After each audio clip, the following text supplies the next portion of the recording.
My wife Sophie wouldn't understand a thing about renewable energy storage systems. She's much better with dinner parties than data analytics, right, sweetheart? James's words echoed through the grand ballroom of the Grand Summit Hotel as he accepted his Innovator of the Year award from Meridian Technologies. Champagne glasses clinked and polite laughter rippled across the room, but I noticed the uncomfortable glances exchanged between executives at the front tables. Ryan Patel, Meridian's CEO, shifted in his seat, his smile not quite reaching his eyes as he watched my reaction. I maintained my practiced smile, the one I'd perfected through 5 years of marriage, and smoothed my navy silk dress as if it were suddenly the most important task in the world. The weight of my wedding ring felt particularly heavy tonight, a golden shackle connecting me to the man who was busy dismissing me in front of Denver's entire clean energy community. Before we jump back in, tell us where you're tuning in from, and if this story touches you, make sure you're subscribed, because tomorrow I've saved something extra special for you. 5 years ago, when I met James Wilson at a renewable energy conference in Boulder, I was already developing the battery storage technology that would eventually revolutionize the industry. I had my doctorate from MIT, 3 patents to my name, and was securing initial funding for my startup, Summit Innovation Partners. I was Dr. Sophia Martinez in professional circles, Sophie to friends, and apparently just a housewife to the man I married. I caught Natalie Chen's eye from across the ballroom. As Chief Technology Officer at GreenField Solutions, she'd reviewed the final schematics for my latest energy storage prototype just yesterday. Her slight frown was nearly imperceptible, but I recognized it immediately, the same expression she wore when we discovered a critical flaw in a competitor's design last month. I mean, Sophie's wonderful at managing our home and supporting my career, James continued, the spotlight highlighting his perfectly tailored suit and the expensive watch I'd given him for our anniversary last year. But let's be honest, some minds are built for scientific innovation and others make excellent cheesecake. More awkward laughter followed. I felt Ryan Patel's eyes on me, concerned and calculating. He'd been trying to bring me into Meridian Technologies for years, unaware that I was steadily buying shares in his company through a complex network of investment vehicles. The irony that his star engineer was married to the founder of Summit Innovation Partners, the woman quietly becoming Meridian's largest shareholder, wasn't lost on me. Honestly, Sophie tried to read one of my technical reports last year. James chuckled into the microphone, swirling his 3rd glass of whiskey. I found her asleep by page 2. Some things are just beyond certain comprehensions. I tensed as James's gaze found me in the crowd, his smile tight and eyes slightly unfocused. The drinking had started earlier tonight, never a good sign. 5 years of marriage had taught me to read the warning signs, the slightly loosened tie, the too loud laughter, the increasing references to his own brilliance. In the beginning, James had seemed different, passionate about renewable energy, respectful of my thoughts and ideas. I'd been drawn to his charisma and genuine desire to make a difference in the world. Somewhere along the way, as his star rose at Meridian Technologies, that passion had curdled into arrogance, that respect into condescension. When we'd first met, I'd been open about my work, but James had immediately started explaining basic concepts to me as if I were a child, rather than a fellow scientist. It was easier, I discovered, to let him assume I merely had a passing interest in his field, rather than correct his misconceptions. What began as an awkward social compromise gradually evolved into a defined dynamic in our relationship. James, the brilliant innovator, Sophie, the supportive wife who couldn't possibly understand the complexities of his work. Sophie has other talents, though, James was saying now, raising his glass. She hosts the best dinner parties for my colleagues. Don't you, dear? No one makes clients feel more welcome. What James didn't know, what he had never bothered to ask, was that those dinner parties had secured 3 major investors for Summit Innovation Partners. While he dismissed me as networking for him, I was building my own empire, one perfectly paired wine and thoughtful conversation at a time. My phone vibrated in the hidden pocket of my dress. Another update about tomorrow's board meeting, no doubt. 5 years of careful planning, strategic investments, and breakthrough research had led to this moment. In less than 24 hours, everything would change. But for tonight, I would play my part one final time. As James wrapped up his speech with another dismissive joke about his technically challenged wife, I noticed Ryan Patel checking his own phone, his expression carefully neutral. We'd spent months negotiating the details of tomorrow's announcement. James's behavior tonight was making it almost too easy to justify what was coming. I excused myself as the applause died down, making my way to the elegant bathroom where I could check my messages privately. 3 updates from my executive team and a text from Natalie. Everything proceeding as planned. Board members briefed. Meridian's executive team expects the announcement at 9 a.m. The bathroom's soft lighting reflected a woman few people in this room would recognize. Not the smiling, nodding wife of James Wilson, but Dr. Sophia Martinez, whose revolutionary battery storage technology had just been valued at $3 and $2 billion. In 12 hours, James would learn that the simple housewife he'd been dismissing for 5 years was not only his intellectual equal, but his new boss. I hadn't planned it this way. When I began acquiring shares in Meridian Technologies 2 years ago, it was a sound business decision based on their complementary technology and market position. The fact that they employed my increasingly condescending husband was an uncomfortable coincidence, not a motivation. But as James's behavior worsened and Meridian's leadership failed to address the toxic culture he helped create, the acquisition became as personal as it was professional. The final straw had come 3 months ago when James and his team implemented changes to a crucial safety system without proper testing, nearly causing a catastrophic failure at a Colorado testing facility. He'd covered up the incident rather than address the underlying issues. That night, as I listened to him boast about handling the situation without anyone finding out, I'd made my decision. This wasn't just about an arrogant husband anymore. It was about preventing a disaster in an industry I'd dedicated my life to improving. I reapplied my lipstick, my hand steady despite the emotions swirling beneath my composed exterior. James's words echoed in my head. Simple housewife.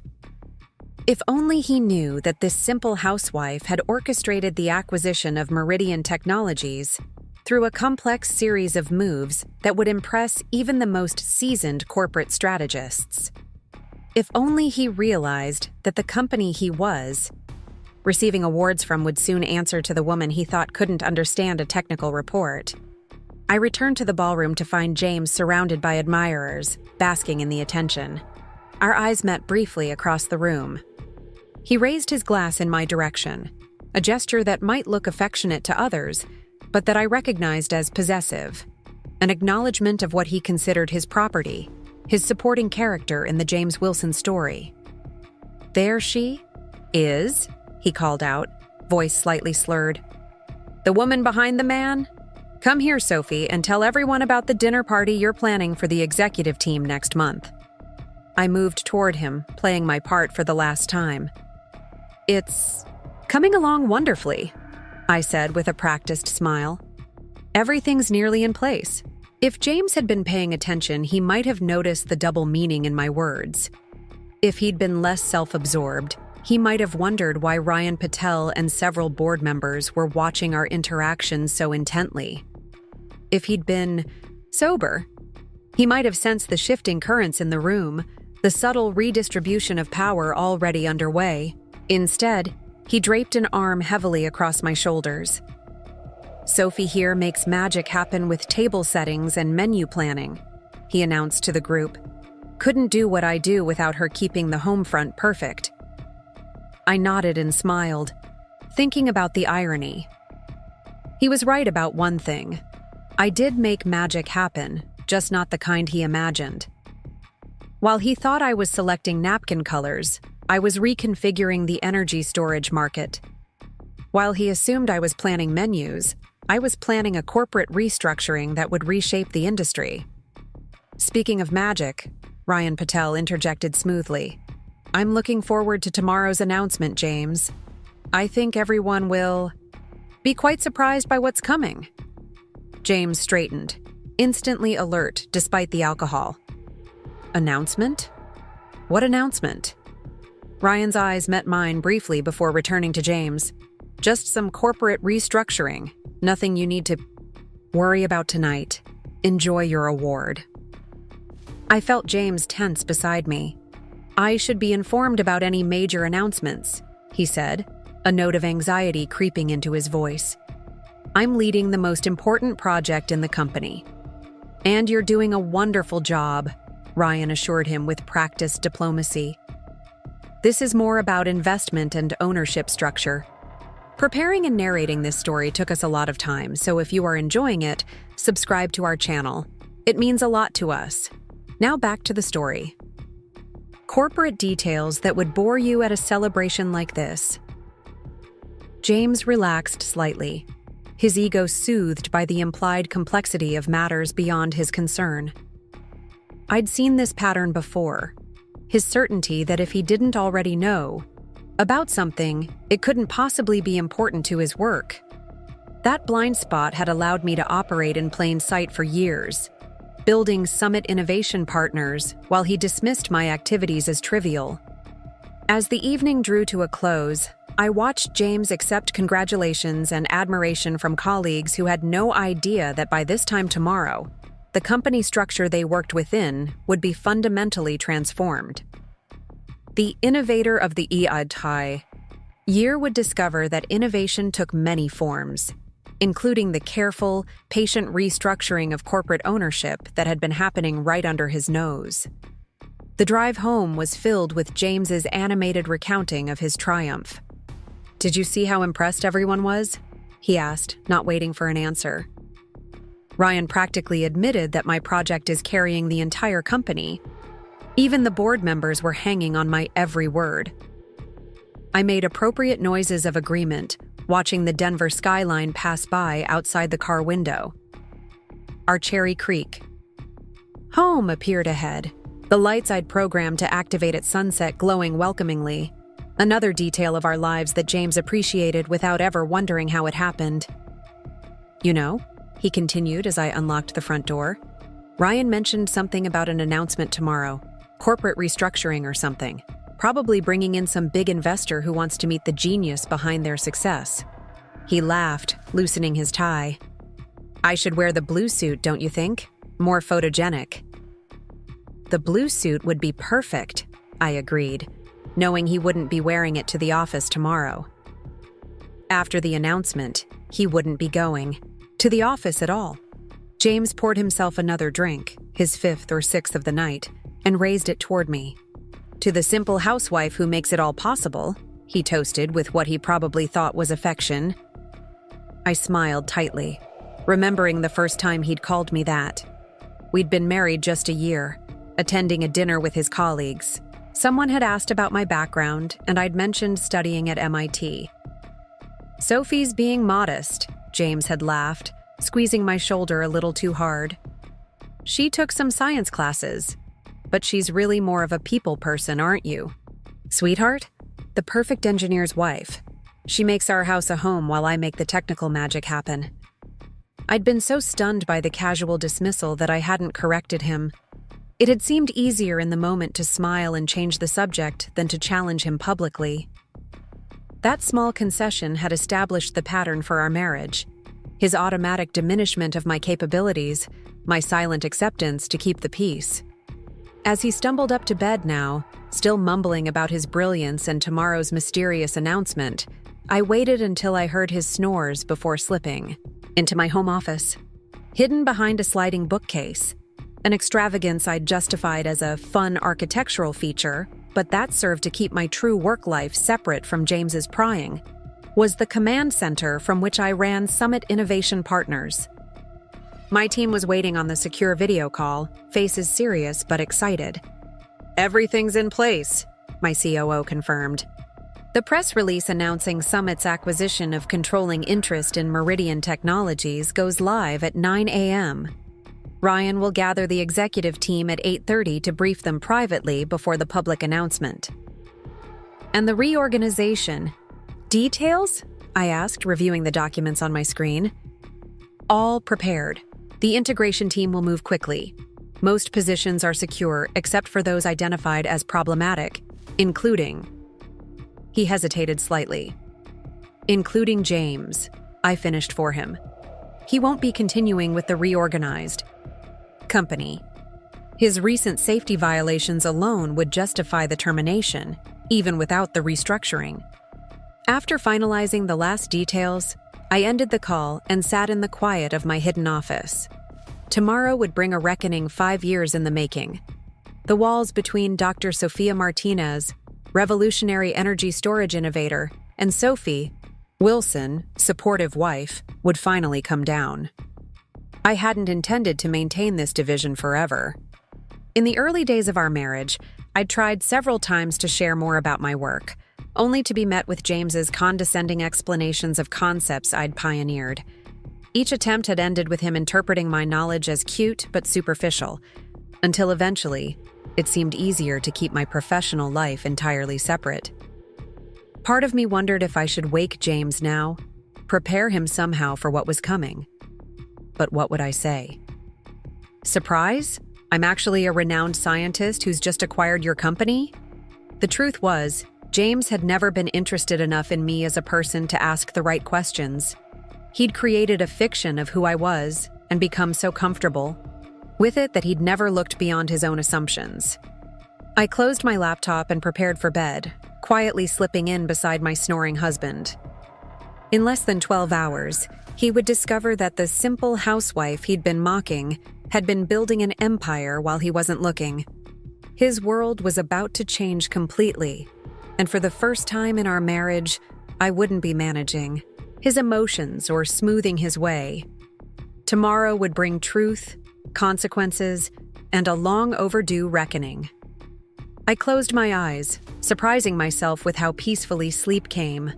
The weight of 5 years of pretending was lifting at last, and whatever. Storm came with the morning's revelation. I was ready to face it as my complete self. I awoke before dawn, the first hints of sunrise barely visible through our bedroom curtains. James slept heavily beside me, oblivious to the transformation about to occur in both our professional and personal lives.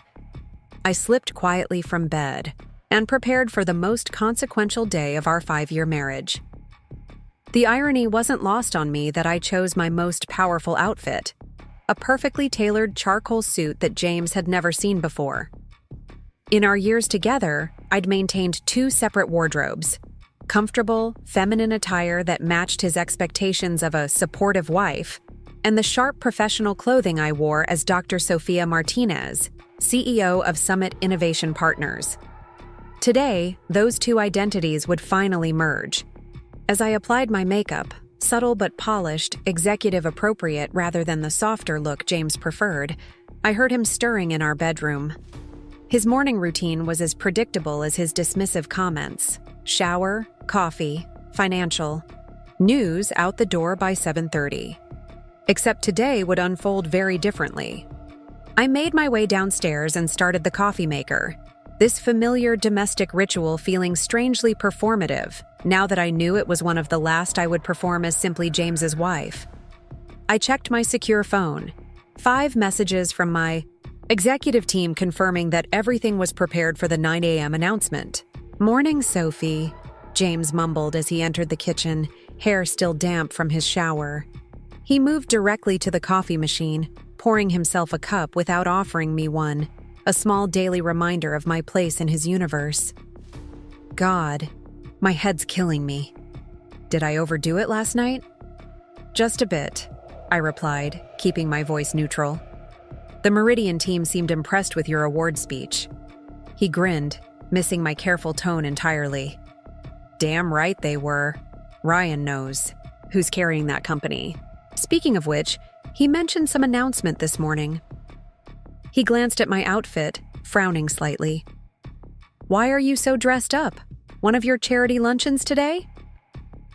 This was exactly the pattern we'd established over 5 years. His assumption that my activities were trivial, my quiet acceptance of his perception. How many times had this exact exchange played out in our kitchen? Something like that, I answered, sipping my own coffee. Board meeting for the Martinez. Foundation. The irony of using my actual company name sailed right past him as I'd known it would. James had never once questioned the name of my supposed charitable organization, never once made the connection to Dr. Sophia Martinez, whose battery storage breakthroughs were revolutionizing the energy industry. Why would he? In his mind, his wife couldn't possibly be running anything significant. Well, try not to pledge too much of my money away, he joked.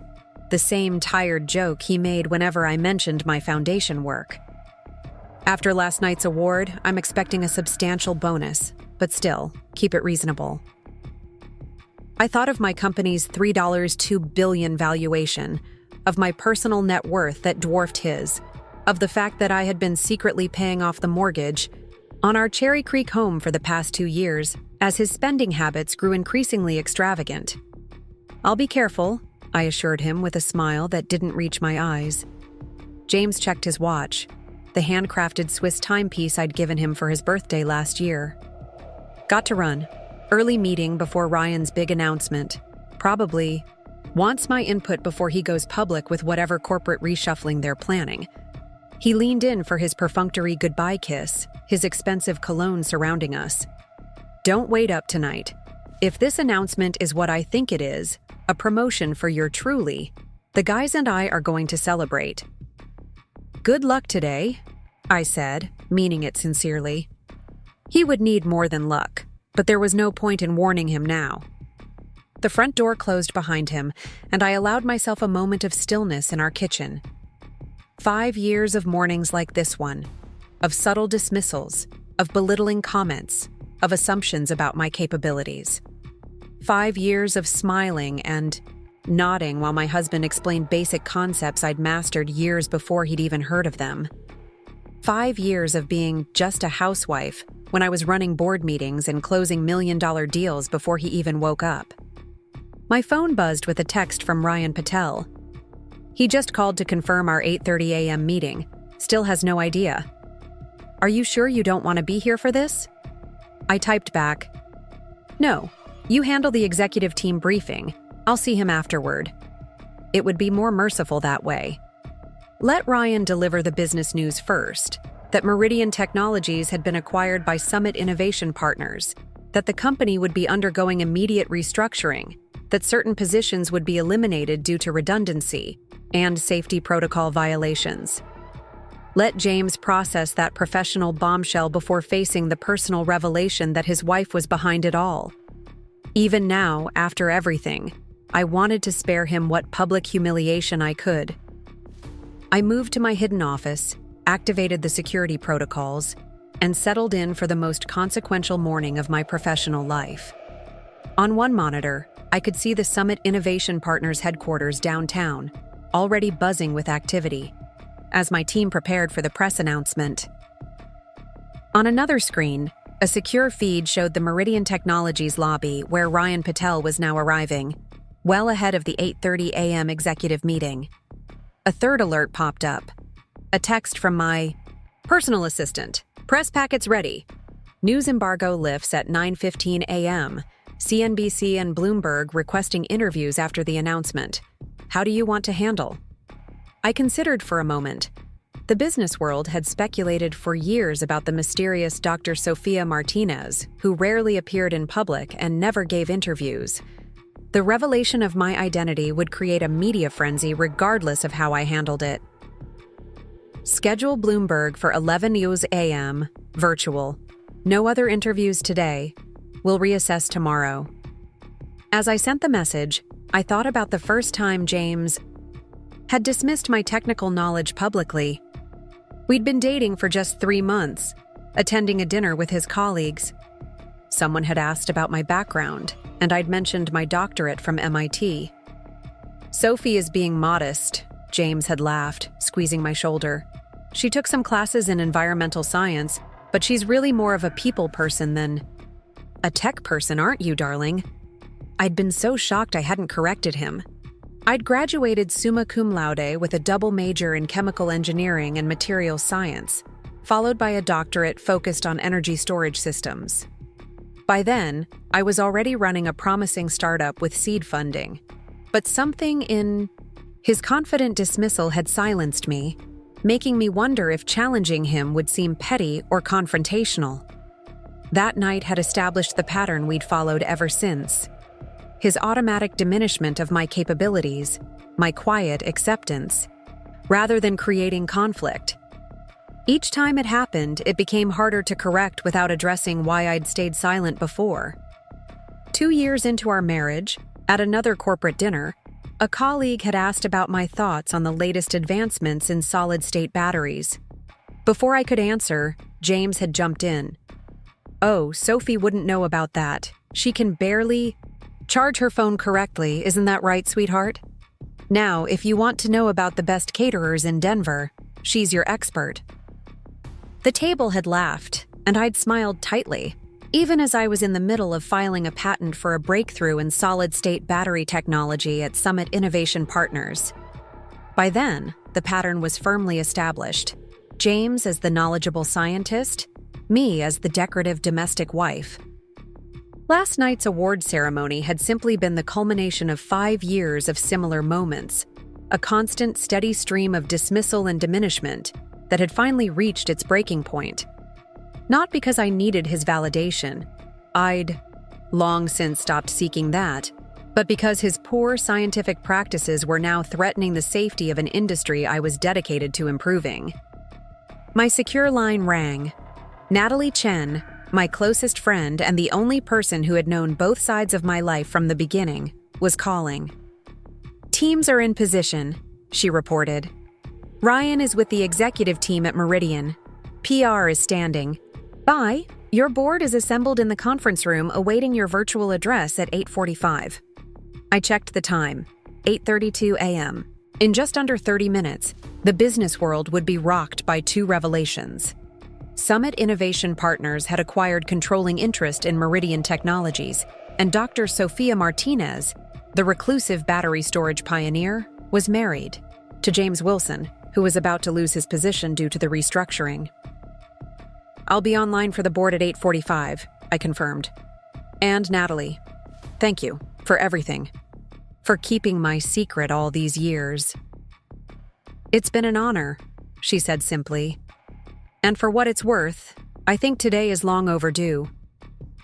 As I ended the call, I couldn't help but agree. 5 years of division, of being Sophie at home and Dr. Martinez at work, had taken its toll.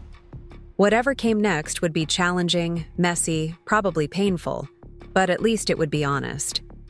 My screen showed James arriving at Meridian Technologies, straightening his tie as he entered the building, blissfully unaware that in exactly 27 minutes, both his business and his marriage would be transformed forever. The quiet hum of my hidden office was interrupted by an unexpected sound, my personal phone ringing with James's ringtone. I hesitated before answering, watching my office monitors where Ryan and the executive team were already gathered in the Meridian Technologies conference room. James wasn't scheduled to join them for another 10 minutes. Why was he calling now? "Hello?" I kept my voice neutral, the same tone I'd perfected as the supportive wife. "Sophie, thank God you answered." James's voice had an edge I hadn't heard before, tense, almost panicked. "Something strange is happening at the office." I took a careful breath. "What do you mean?" "Ryan has the entire executive team behind closed doors. They've requested I join them at 8:40 instead of 8:30, and no one will tell my assistant what's going on." The confusion in his voice was palpable. "And get this, Daniel just texted me that there are rumors we're being acquired by Summit Innovation Partners. That's Sophia Martinez's company, the battery storage expert. Have you heard of her?" The first crack in his reality. I watched on my monitor as James paced in his office, phone to his ear, free hand running through his hair in agitation. "That sounds unusual," I offered, keeping my voice steady. "When is your meeting with Ryan?" "That's just it," It wasn't scheduled until 8:30, but now they're making me wait until 8:40. And now my assistant says there are rumors that there's going to be a major restructuring. Sophie, what if my position is affected? There was a slight tremor in his voice now, the first hint of fear. Through my years in business, I'd learned that the most arrogant were often the most fragile when their sense of security was threatened. James, I interrupted gently, I'm sure there's an explanation. Why don't you meet with Ryan and find out what's happening before jumping to conclusions? Through the monitor, I could see him nodding, drawing himself up as if preparing for battle, the confident scientist persona sliding back into place. You're right, of course. It's probably just a miscommunication or a negotiation tactic. They can't afford to lose me. Not after last night's award. He paused. I should go. I'll call you later once this is sorted out. Good luck, I said again, meaning it perhaps more sincerely than I had earlier. As I ended the call, my executive line immediately rang. Ryan Patel was on the other end. James is insisting on joining the meeting now, he reported. He seems agitated, saying he's received information about the acquisition. How do you want to proceed? Follow the plan, I instructed. I'll handle any fallout afterward. Just make sure he understands this is a business decision based on his documented safety violations, not a personal matter. The wheels were in motion now, events accelerating beyond anyone's ability to stop them. On my calendar, the board meeting loomed at 8:45, just 7 minutes away. The press release was queued for 9:15. James's world was about to change irrevocably, and while I had orchestrated it all, I found no joy in watching his mounting confusion. My personal phone buzzed with a text, not from James this time, but from his mother, Carol Wilson. My stomach tightened as I read her message. Sophie, dear, is everything all right? James just called Howard sounding very upset about something at work. Said it might be serious.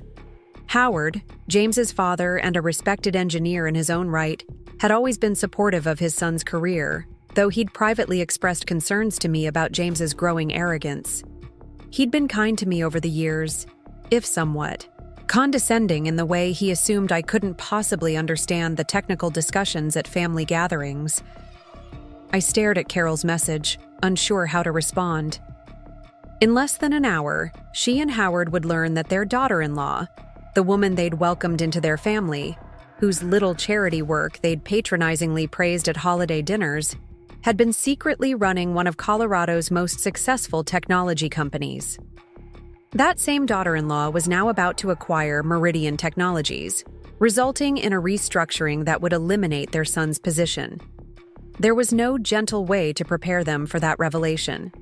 Everything's fine, I typed back, the necessary lie sitting uncomfortably in my chest. I think there may be some business changes today. I'll have James call you later. As I sent the message, another alert flashed across my screen, a news notification from Denver Business Journal. Breaking: rumors of major acquisition at Meridian Technologies send stock climbing in pre-market trading. It was starting already. The financial markets, with their relentless efficiency, had caught wind of the coming announcement. Meridian stock was already up 6% in pre-market trading on nothing but rumors. By the end of the day, after the official announcement that Summit Innovation Partners had acquired controlling interest, the stock would likely climb even higher. A vote of confidence in the technological synergies between the two companies. I felt a pang of regret, not for James, but for the Meridian employees who would be caught in the crossfire of the restructuring. My acquisition plan included provisions to retain most of the staff, but the transition would still be difficult for people who had done nothing wrong except work under poor leadership. My secure line rang again, Natalie confirming that the board was assembled and waiting. 8:44 a.m. 1 minute until I would officially brief my board on the acquisition and my personal revelation. 31 minutes until the press release that would change everything. I straightened my jacket, checked my appearance one last time, and activated the secure video link to Summit Innovation Partners conference room. The familiar faces of My board members appeared on screen, 12 men and women who had helped build the company from its earliest days, most of whom had never known about my double life. "Good morning," I began, my voice calm despite the storm of emotions beneath the surface. "Thank you for meeting on such short notice. Today marks a significant transition for Summit Innovation Partners, both in terms of business operations and personal disclosure." I paused, looking at these people who had trusted me as their leader for over a decade, who had respected my privacy and my unorthodox approach to leadership. "As you know, we are finalizing the acquisition of controlling interest in Meridian Technologies, creating the integrated energy storage solution we've been working toward for years. What you don't know, what almost no one knows, is that James Wilson, the lead engineer at Meridian whose safety violations accelerated our acquisition timeline, is my husband." The stunned silence on the video was exactly what I had expected. Even those few board members who knew I was married had never been told my husband's name, and I had always attended functions alone, citing my spouse's busy schedule.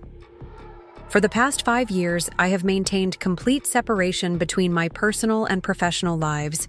James has never known that I am Dr. Sophia Martinez. He believes I run a small charitable foundation. I took a breath before continuing. Today, that separation ends. At 9:15, we will issue a press release announcing both the acquisition and my true identity. The questions came rapidly then, concerns about market reaction, about legal implications, about the personal fallout I would face. I answered each one with the same composed efficiency I'd always brought to board meetings, though inside a clock was ticking down toward the moment my carefully constructed world would shatter. At 8:57, while still briefing the board, I saw movement on one of my monitors. James was emerging from the Meridian Technologies conference room, face ashen, Ryan Patel and several executives following behind. The meeting had concluded. James had been informed of the acquisition and his termination. "I need to cut this short," I told the board, watching James's stunned expression as he walked woodenly toward his office. "The situation is developing, more quickly than anticipated. I'll reconnect after the press release." As I ended the video call, my personal phone exploded with notifications.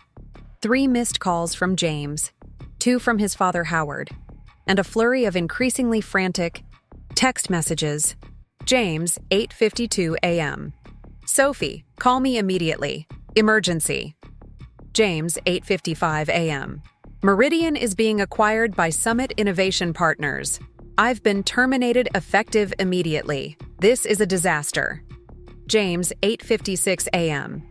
"They're saying something about safety violations and the restructuring eliminating my position. Dr. Sophia Martinez personally signed off on the termination. Do you know anything about this? Isn't your foundation connected to Martinez somehow?" The last message made my breath catch. The dots were so close to connecting in his mind, yet still just beyond his grasp. Martinez Foundation, Summit Innovation Partners, Dr. Sophia Martinez, the connection that had been hiding in plain sight all these years. My office phone rang, the private line that only 5 people had access to. The caller ID showed it, was Ryan Patel. "It's done," he said without preamble. "James has been officially terminated. He didn't take it well." "Details?" I asked, watching on the monitor as James gathered his personal items from his office, movements jerky with anger and shock. He was shocked, then angry, then tried to deny the safety violations. When I made it clear this wasn't a negotiation, he demanded to know who at Summit had authorized his termination. I told him he would be hearing from Dr. Martinez directly. I glanced at the time, 9:03 a.m. The press release would go live in 12 minutes. Where is he headed now? He said, and I quote, "I'm going home to talk to my wife. She runs some foundation connected to Martinez. Sophie, I think he's starting to put it together."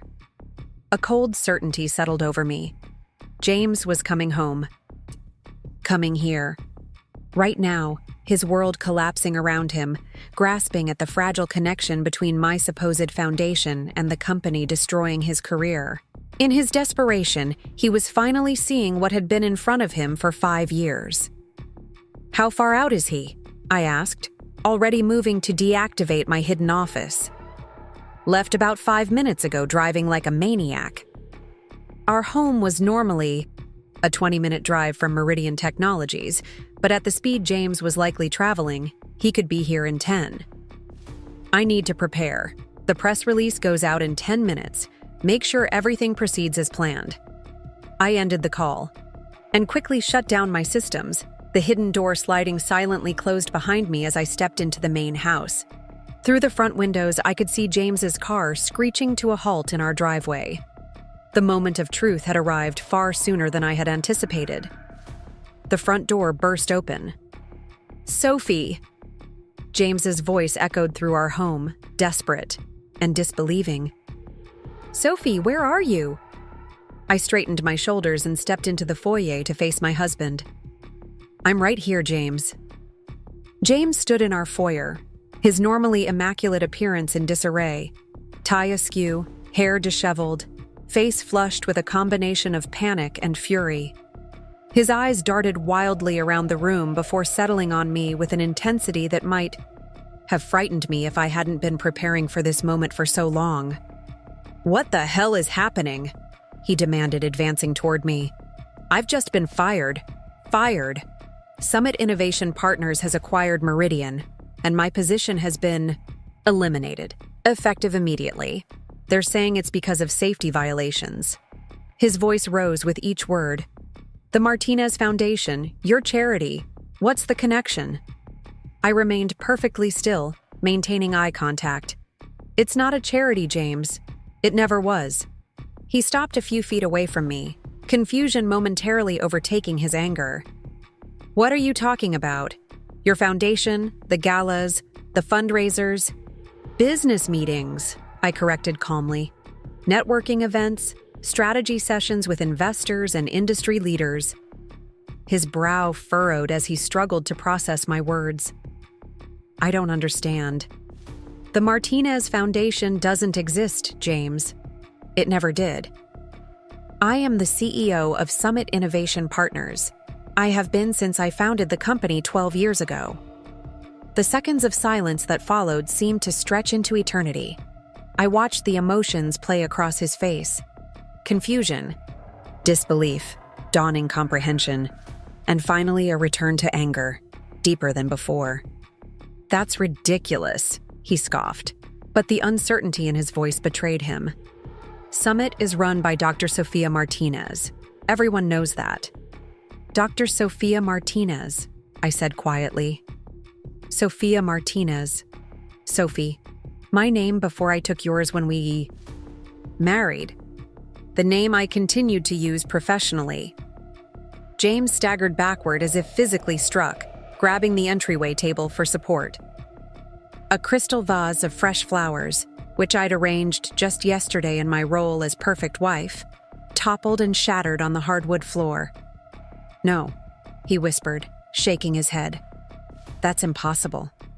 You're just a simple housewife?" I finished for him, echoing his words from last night's ceremony. "That's what you told Ryan Patel and the entire room, wasn't it? That I wouldn't understand complex technical matters? That I was better suited to planning dinner parties?" His face paled. "Sophie, I didn't mean—" "You meant every word." I cut him off, my voice still controlled but carrying an edge now. "Just like you meant it when you told the Robertsons I couldn't understand battery chemistry. Just like you meant it when you told your father I was decorative but not too bright. Just like you meant it every single time you've dismissed me, diminished me, or explained basic concepts to me that I've mastered far more thoroughly than you ever will." James's shock was transitioning rapidly back to anger, the response I'd anticipated. He'd never been able to handle feeling outmaneuvered or outsmarted, particularly by a woman. "So this whole thing, our entire marriage, has been some kind of elaborate lie?" His voice rose again, echoing off the high ceilings. Some sick game where you pretended to be something you're not? No, James. I simply allowed you to see what you expected to see. I kept my tone even, refusing to match his emotional escalation. You decided on our third date that I couldn't possibly understand energy storage technology at your level, despite my MIT doctoral degree hanging in plain sight in my apartment.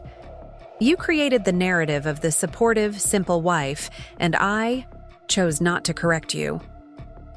For 5 years, he shouted, slamming his hand down on the table, sending a stack of magazines cascading to the floor. You've been lying to me for 5 years. I never lied about who I was, I replied. I simply didn't correct your assumptions. Semantics, he spat. You've been running a multi-billion-dollar company behind my back while pretending to be nothing more than a housewife and charity organizer. The irony of his outrage wasn't lost on me. For years, he'd benefited from believing his wife was simple. It had fed his ego, confirmed his worldview, allowed him to play the role of the superior partner. Now that the truth threatened that narrative, he was casting me as the villain. And now what? You've engineered my destruction? His voice turned cold. You couldn't just divorce me like a normal person? You had to orchestrate my public humiliation?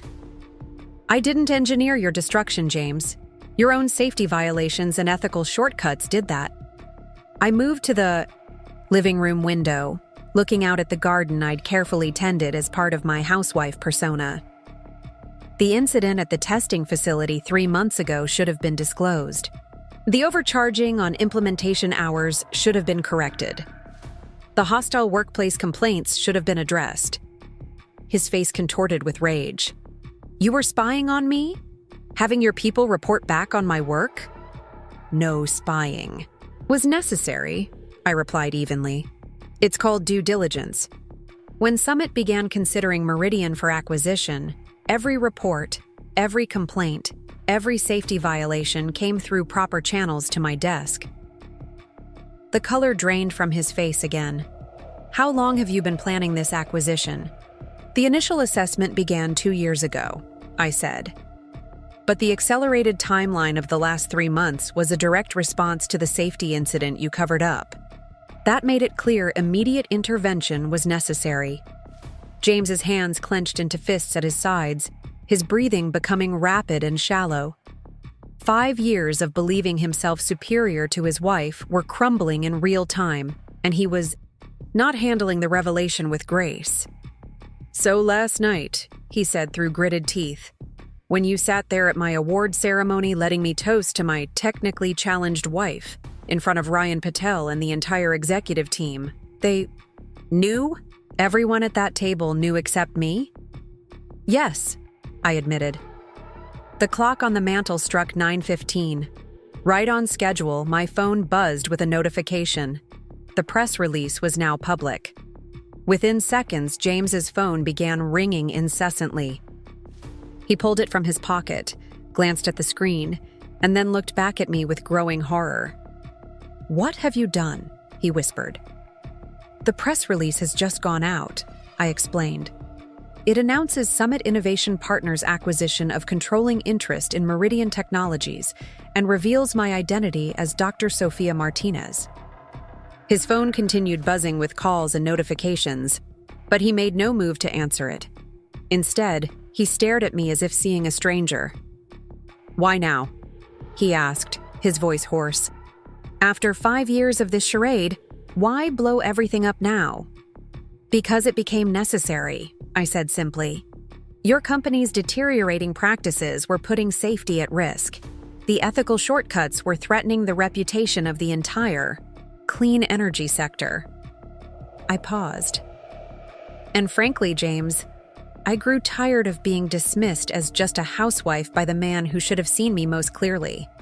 He barked a harsh laugh. So this is revenge for not appreciating you enough? For not recognizing your secret brilliance? This is business, I corrected him. The personal satisfaction is merely incidental. His face darkened as he advanced toward me again.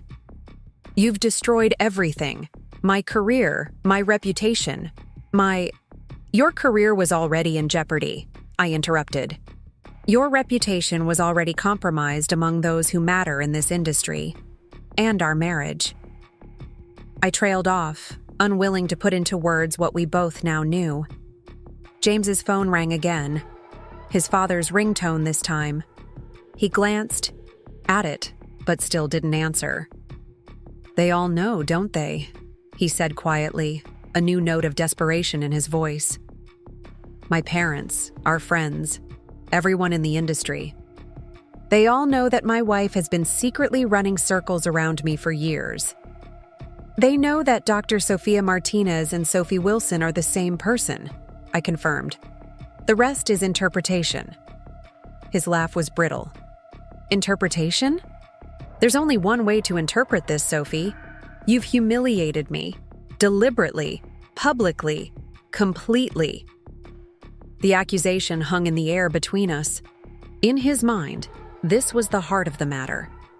Not his years of dismissive behavior, not the safety violations he'd covered up, not the ethical lapses in his work, but the damage to his pride. I never wanted to humiliate you, James, I said. Quietly. I simply reached a point where maintaining the division between my two lives became untenable. The company, my company, needed me to act with complete transparency. Your company, he spat. Always your precious company. What about us? What about our marriage? Did that ever mean anything to you? Or was I just some convenient cover for your secret CEO identity? The question struck deeper than I'd expected, touching on doubts I'd harbored myself during our years together. Had I married James because I loved him, or because his assumptions about me had provided the perfect cover for my private professional life? Had I stayed because I cared for him, or because the division had become too complicated to untangle? I loved you, I said finally, the past tense unavoidable now. But I also allowed you to see only what you wanted to see. That's not a foundation for a real partnership. James's phone buzzed again, a text this time. He glanced at it, and his expression changed, a new tension tightening his features. The board is calling an emergency press conference, he said, his voice suddenly hollow. They want to address the transition at Meridian Technologies. I'm expected to attend and show support for the acquisition. He looked up at me, anger giving way to grim realization. I've been completely blindsided in front of the entire industry, haven't I? I didn't answer. We both knew the truth. While you, he continued bitterly, will be celebrated as the brilliant, secretive CEO who built a clean energy empire while her clueless husband dismissed her as just a housewife. The perfect feminist revenge story. This isn't about revenge, I repeated, though the word sounded hollow even to me. Wasn't there at least a part of me that had savored the thought of this moment? The recognition dawning in his eyes, the realization of just how completely he had underestimated me? James straightened his tie and smoothed his hair, attempting to reassemble his dignity. I have to go face the press. We'll finish this discussion later. As he turned toward the door, his phone buzzed one more time. He checked it and a bitter smile twisted his lips. Denver Business Journal wants a comment on how it feels to discover your wife is secretly Dr. Sophia Martinez and that she's just acquired your company right out from under you.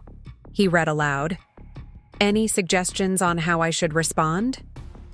Tell them the truth, I said quietly, that you never bothered to look beyond your own assumptions. He stared at me for a long moment, then turned and walked out the door without another word. Through the window, I watched him get into his car and drive away, shoulders rigid with anger and humiliation. My phone lit up with a call from Natalie. It's done, she said when I answered. The press release is live. Your inbox is exploding with interview requests. How did it go with James? I watched my husband's car disappear around the corner, taking with it 5 years of pretense and compromise. About as expected, I replied, and this is just the beginning. As James's car disappeared from view, I allowed myself a moment of stillness in the quiet of our home, a home that suddenly felt like a stage set where I'd been performing a role for 5 years. The broken vase in the foyer, the scattered magazines on the floor, the lingering tension in the air, all evidence of the scene that had just played out, the first honest interaction between my husband and me, perhaps in our entire marriage. My phone continued to buzz with notifications, but I silenced it and moved toward the library. My hand hovered over the hidden scanner that would reveal my secret office. After a moment's hesitation, I pressed my palm against it, no longer concerned about hiding. The bookshelf slid open smoothly, revealing the command center from which I'd built and run Summit Innovation Partners while maintaining the fiction of being just a housewife. Inside, my monitors displayed the immediate aftermath of the press release. Summit's stock was up 8% on news of the acquisition. Meridian Technologies had jumped 2% as investors recognized the synergies between our companies. News outlets were running with headlines ranging from the businesslike Summit Innovation acquires Meridian Technologies, CEO reveals identity, to the sensational energy storage mystery woman unveils secret identity as husband's company is acquired. I settled into my chair, taking a deep breath before activating the secure video link to Summit Innovation Partners headquarters. Natalie's face appeared on screen, relief evident in her expression when she saw me. "There you are. Are you all right?" "I'm fine," I assured her, though the emotional toll of the confrontation with James was still reverberating through me. "How are things there?" "Controlled chaos," she admitted with a small smile. "The press is camped outside the building, social media is exploding with the news, the board has released their statement of full support, and—" She hesitated. "And?" I prompted. "James just arrived at the Meridian press conference. He's composed, at least externally." I nodded, unsurprised. James had always been skilled at maintaining appearances, at projecting confidence even when he felt none.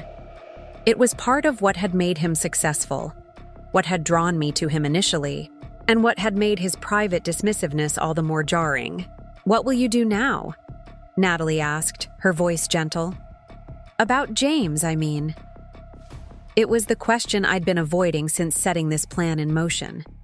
What did I want for my husband in the aftermath of this revelation? Divorce seemed inevitable. Our marriage had been built on a foundation of deception and dismissal that couldn't be salvaged. But beyond that? "I don't know yet," I admitted. "Let's focus on business first.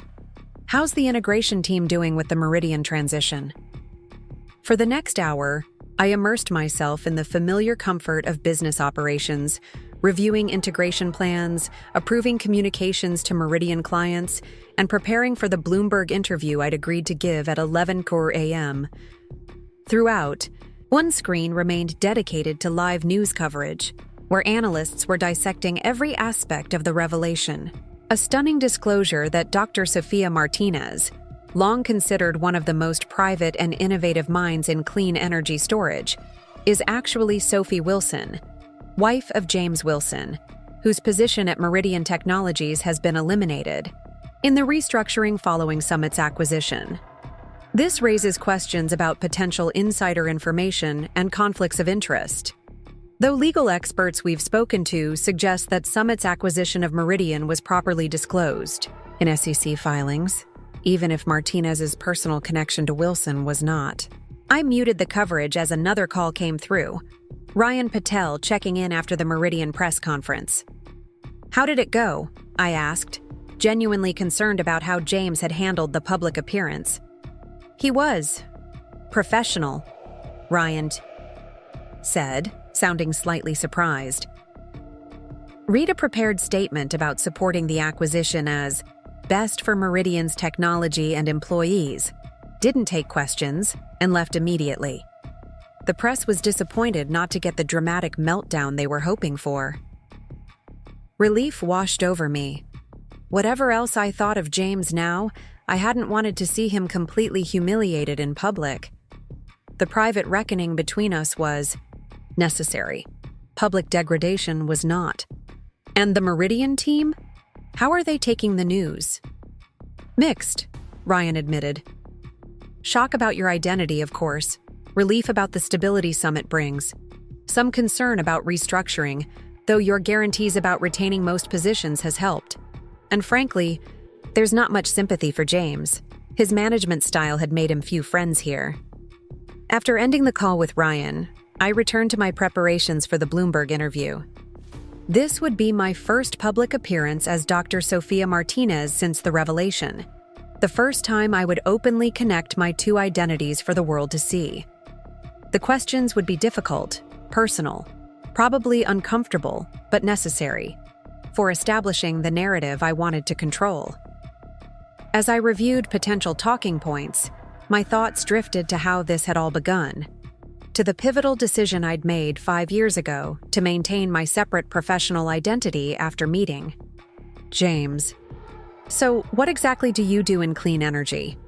James had asked, refilling my wine glass as we sat in the corner of the upscale restaurant where we were having our third date. His tone was casual, but I detected the faint note of condescension I'd begun to notice whenever the conversation turned to my career. I hesitated, running my finger along the stem of the glass. The truth was simple enough. I was Dr. Sophia Martinez, founder and CEO of Summit Innovation Partners, a rapidly growing clean energy storage company that had just secured its Series B funding. But something made me pause. Perhaps the way he'd explained basic lithium-ion battery chemistry to me on our first date. Incorrectly, I might add. Or how he'd dismissed a female engineer in passing on our second date as probably just a diversity hire. "I work with energy storage systems," I said finally, the deliberate vagueness feeling strange on my tongue. I'd never hidden my accomplishments before.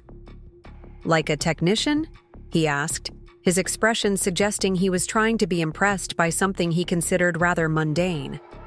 Another hesitation, another choice. "I work on the business side," I said, which was true enough. "Ah," he nodded knowingly, relief evident in his expression. "Administration. That makes more sense. You don't have the intensity I associate with hardcore energy scientists." I should have corrected him then, should have told him that actually I had double majored in chemical engineering and materials science at MIT, that I'd written the initial formulas for my company's battery storage technology myself, that I was currently leading a team of 30 hardcore energy scientists who respected both my technical and business acumen. Instead, I smiled and changed the subject, asking about his recent rock climbing trip. His face lit up as he launched into a detailed account, clearly more comfortable discussing his hobbies than my career.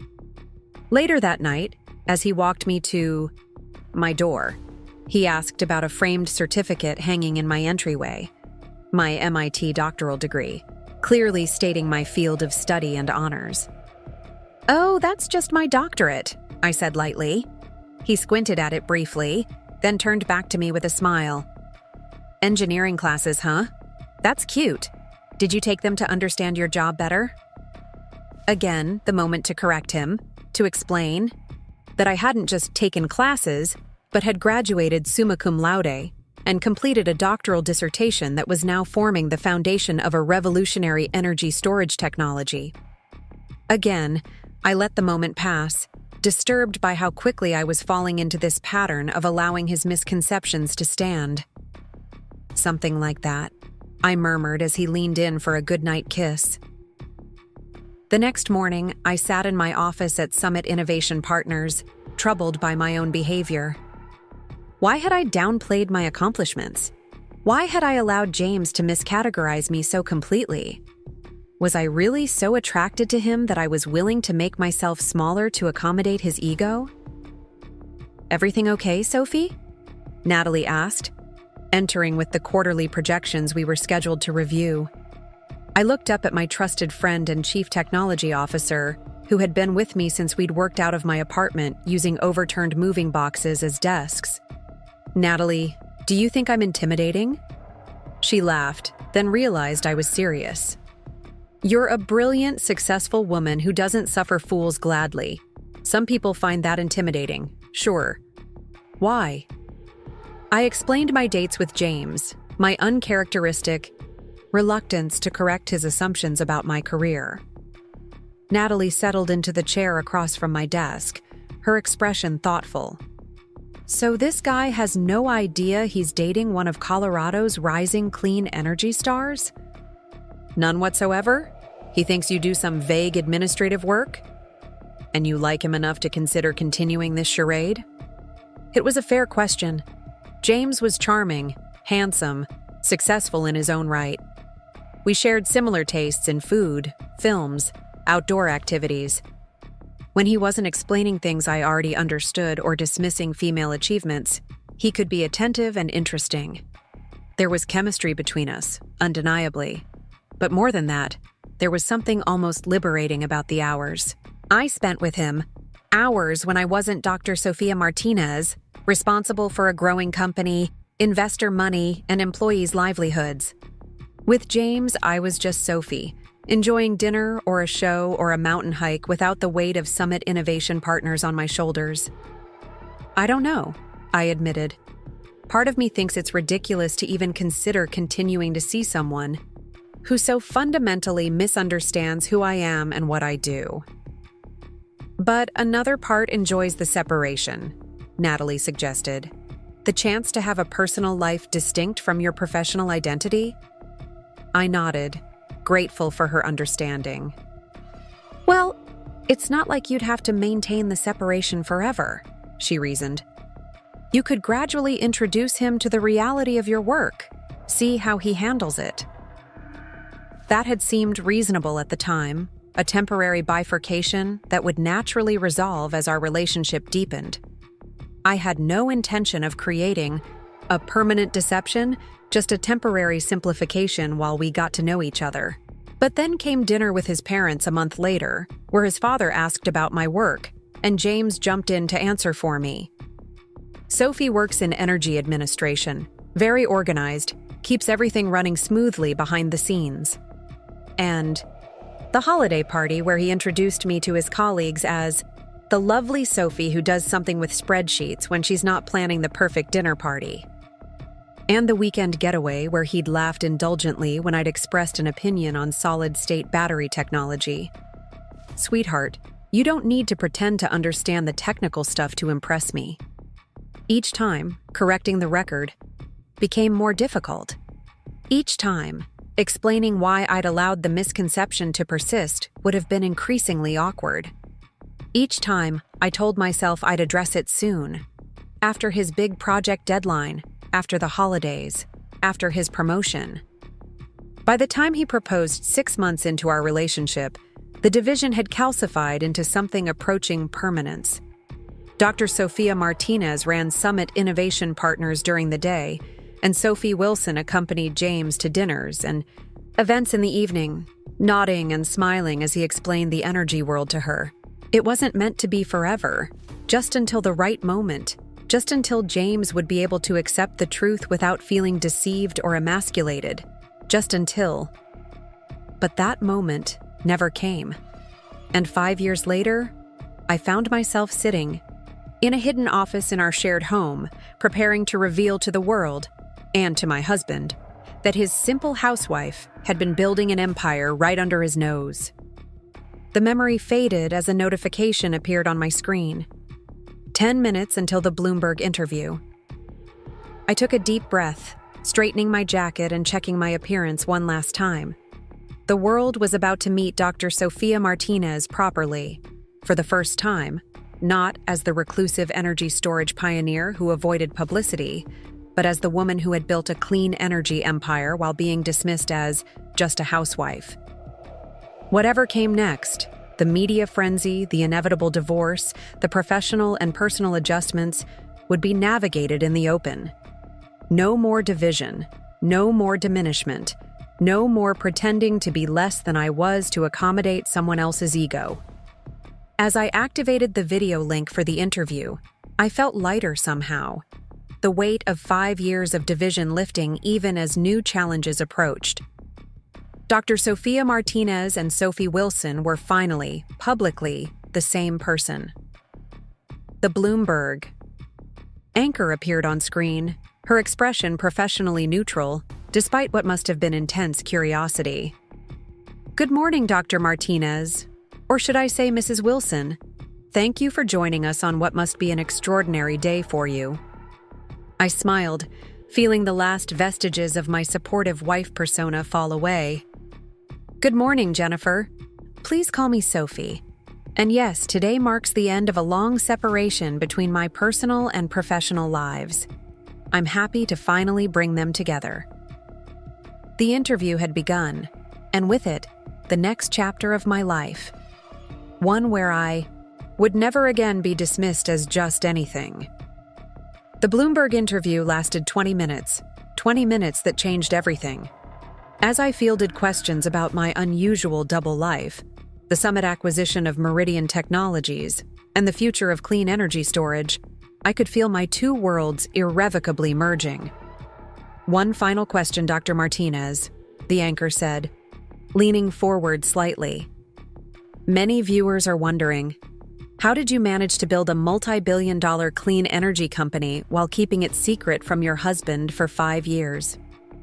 It was the question I'd been expecting, the one everyone wanted answered, the sensational heart of the story. "It wasn't as difficult as you might imagine," I replied carefully. "I maintained separate email accounts, phone numbers, and workspaces. But the truth is, it was primarily possible because James never asked. He was so convinced he already knew who I was and what I was capable of that he never looked beyond his own assumptions." As the interview concluded, I checked my messages. 27 missed calls from James, 15 from his parents, dozens from friends, acquaintances, and business associates. The Bloomberg interview had opened the floodgates, and now everyone wanted to hear directly from me. But there was no time to address personal matters yet. The business of integrating Meridian Technologies into Summit Innovation Partners required my immediate attention. I had a responsibility to employees and shareholders that came before my imploding marriage. Over the next 4 hours, I held virtual meetings with my integration team, personally called 5 major Meridian clients to assure them of smooth transitions, and recorded a video message for all employees explaining the unique circumstances of the acquisition. By late afternoon, the immediate business fires had been contained, and I finally had a moment to consider the personal maelstrom I'd unleashed. My phone rang, Natalie again. "You need to see this," she said without preamble. "James just gave an interview to CNBC. It's not good." I pulled up the video feed on one of my monitors.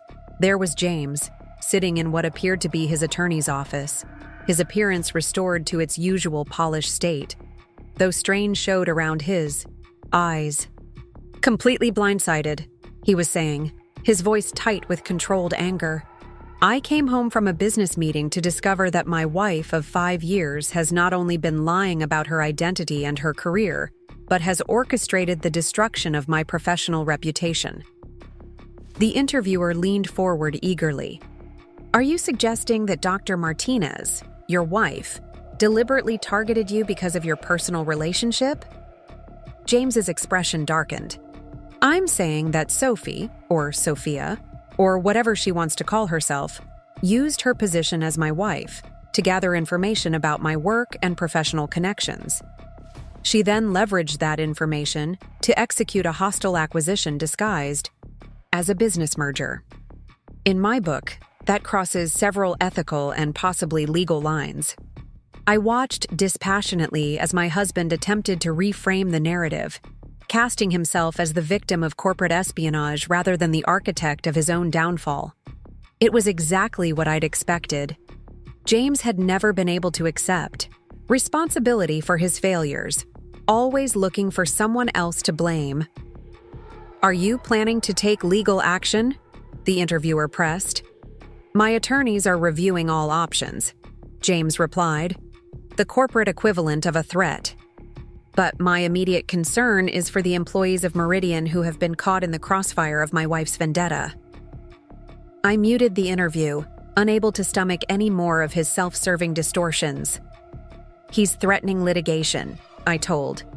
Natalie, have legal prepare for potential claims of corporate espionage, misuse of confidential information, and marital property infringement. Already on it, Natalie assured me. For what it's worth, our attorneys believe any such claims would be baseless. All your actions were properly disclosed in SEC filings, and there's no evidence you accessed confidential Meridian information through your personal relationship. That was true enough. I'd been meticulous about maintaining proper corporate boundaries despite my personal connection to James. Every acquisition, every business decision had been made with appropriate due diligence and disclosure. The only thing I hadn't disclosed was that Dr. Sophia Martinez was married to James Wilson, a personal detail not required by securities regulations. What about the Meridian employees? I asked. James's accusation about crossfire still ranged. Where do we stand on the transition offers? 73 offers prepared for key technical and account management staff, Natalie confirmed. Ready to go out tomorrow morning if you approve. I nodded, satisfied. Despite James's insinuations, I had no interest in punishing Meridian's employees for their leadership's failures. The best of them would receive competitive offers to join Summit, ensuring continuity for clients and minimal workforce disruption. My secure line rang, a number I didn't recognize. It's Howard Wilson, my assistant informed me. James's father. He's quite insistent on speaking with you. I took a deep breath, bracing myself for what would undoubtedly be an unpleasant conversation. Put him through. Sophie, or should I call you Dr. Martinez now? Howard's voice was cold with barely contained fury. I just watched my son on national television attempting to salvage what's left of his reputation after your little revelation. Hello, Howard, I replied calmly. I understand this is shocking for your family? Shocking? He barked a harsh laugh. You've been lying to all of us for 5 years while apparently plotting to dismantle my son's career. Shocking doesn't begin to cover it. I had always respected Howard Wilson. Unlike his son, the elder Wilson had built a successful engineering career through genuine innovation and ethical practices. It was disappointing, but not surprising, that paternal loyalty was overriding his usual rationality. I never planned to impact James's career, I said quietly. The acquisition became necessary when his leadership put safety standards at risk. If you review the safety incidents from the past year, don't lecture me about engineering safety, he interrupted. James told me about your claims, convenient excuses for corporate sabotage. I sighed, realizing this conversation would go no better than the one with James. The Wilson men were remarkably similar in their inability to consider that they might be wrong. The documentation of those safety breaches and ethical lapses is all available to Meridian's board, I said firmly. They've reviewed it and supported the acquisition and restructuring. I suggest you do the same before making accusations. Howard was silent for a moment. When he spoke again, his voice was quieter but no less intense. You know what I can't understand, Sophie? Why the deception? If you were this clean energy pioneer all along, why hide it? Why pretend to be something you're not for 5 years? It was a fair question, one I'd been asking myself repeatedly throughout this tumultuous day. I didn't start our relationship intending to hide my professional identity, I explained. But from our earliest dates, James made it clear he wasn't interested in a wife who might equal or exceed his expertise. He wanted someone who would support his career, not compete with it.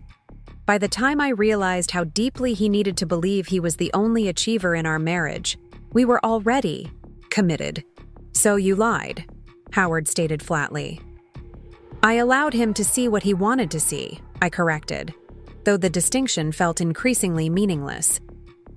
And yes, I now believe that was a mistake, one I'm correcting. After ending the call with Howard, I sat back in my chair, feeling the emotional toll of the day catching up with me. In less than 12 hours, I had revealed my true identity to the world, confronted my husband, given a national interview, managed a complex business integration, and been accused of corporate espionage. Even for someone accustomed to high-pressure situations, it was a lot to process. My personal phone buzzed with a text, not from James or his family, but from my college roommate Eliza, one of the few people who knew both sides of my life, who I'd trusted with the truth over the years. Just saw the Bloomberg interview. You were brilliant. How are you holding up? Need me to come over with wine and reinforcements? I smiled, grateful for the reminder that not all my relationships were built on deception. Rain check on the wine, I texted back. Still handling business fallout, but thank you. As evening approached, I received word that James had returned to our home, accompanied by his attorney. Security cameras showed them removing suitcases and boxes of personal items. He was moving out, the first concrete step toward the dissolution of our marriage. I felt a complex mixture of relief and sadness watching him pack his things from my office monitors, deliberately not going upstairs to face him again. There would be time for another confrontation later, when emotions weren't so raw. My corporate line rang once more. Ryan Patel from Meridian. Final transition documents are signed, he reported. And I thought you'd want to know. The board has named Melissa Thompson as interim CEO to manage Meridian during the acquisition process. Melissa Thompson had been Meridian's chief operating officer, a capable, ethical executive who had often found herself at odds with James's more aggressive approach. If anyone could help smooth the integration between Meridian and Summit, it would be her. That's excellent news, I acknowledged. Have we extended a transition offer to her as well? It's ready to go, Ryan confirmed, though I suspect she'll be weighing multiple options. Several other companies have already reached out to her since this morning's announcement. As the call ended, I checked the time. 7:30 p.m. 14 hours since the press release that had changed everything. Outside my window, Denver's skyline was lighting up against the darkening sky, the familiar view suddenly seeming different, as if I were seeing it through new eyes. In a way, I was. For the first time in 5 years, I was looking at the world as a whole person, not a carefully divided one. My assistant appeared on the video link. The car is ready whenever you'd like to leave, Dr. Martinez. Security confirms Mr. Wilson has departed the residence. I nodded, gathering my things. Thank you. I'll head home shortly. Home. The word felt strange now. The Cherry Creek house had been the stage for my performance as Sophie Wilson, dedicated housewife. With that role now abandoned, what would the space become? Would I even want to stay there, surrounded by the carefully curated trappings of a life I'd been pretending to live? These were questions for another day. For now, I had successfully navigated the first phase of my two worlds, colliding. The business was secure. The truth was out. And somewhere across Denver, James was beginning to understand the consequences of dismissing his wife as simple for 5 long years. The house was eerily quiet when I finally returned home. Evidence of James's hasty departure was everywhere. Empty spaces on bookshelves, gaps in the closet, the faint scent of his cologne lingering in rooms he'd moved through just hours before. I wandered from room to room, seeing our shared space with new eyes. How much of this home had actually been mine, and how much had been part of the elaborate performance I'd maintained for 5 years? The kitchen where I'd pretended not to understand, technical discussions while mentally reviewing battery formulations. The dining room where I'd hosted James's colleagues, playing the perfect hostess while recognizing research opportunities they'd missed. The bedroom where I'd lain awake countless nights, wondering if the division I'd created was protection or prison. I found myself drawn to the library, to the hidden office that had been my sanctuary and my secret. No need to hide it anymore. No need for the elaborate security measures that had kept my two lives separate. I pressed my palm to the scanner out of habit, watching as the bookshelf slid open to reveal the command center I'd built. For the first time, I left it open. The barrier between Sophie Wilson and Dr. Sophia Martinez physically removed, just as it had been metaphorically shattered earlier that day. I poured myself a glass of the whiskey I kept for late work nights, the same brand James had been drinking at his award ceremony when he dismissed me as a simple housewife in front of Denver's clean energy elite. The irony wasn't lost on me. That ceremony had been less than 24 hours ago, yet it felt like it belonged to another lifetime. So much had changed in a single day. My phone buzzed with a text from my assistant. Tomorrow's schedule. Board call at 8 a.m. Integration team at 9:30. Legal review at 11 show. Denver Post interview at 2 yow. Car will arrive at 7:15. Business. As usual, despite the personal earthquake. Summit Innovation Partners didn't stop for my marital drama, nor should it. We had a major acquisition to integrate, clients to reassure, employees to support. The company I'd built demanded my full attention now more than ever. I moved to my desk, opening my laptop to review the schedule, when a framed photo caught my eye. James and me on a hiking trip in Aspen, both of us smiling against a backdrop of mountains and blue sky. I picked it up, studying his face, so untroubled then, so confident in the life he thought we were building together. Had there ever been a moment when I could have told him the truth? A time when he might have accepted that his wife was not just capable but extraordinarily successful in the very field he considered his domain? I tried to imagine the conversation. James's shock followed by what? Pride, resentment, insecurity, all of the above? The James I knew would have seen my success as a challenge to his own, a competition he hadn't agreed to enter. He would have felt deceived, emasculated, betrayed, exactly as he felt now. But perhaps with less public humiliation if I'd told him privately years ago. I set the photo face down on the desk.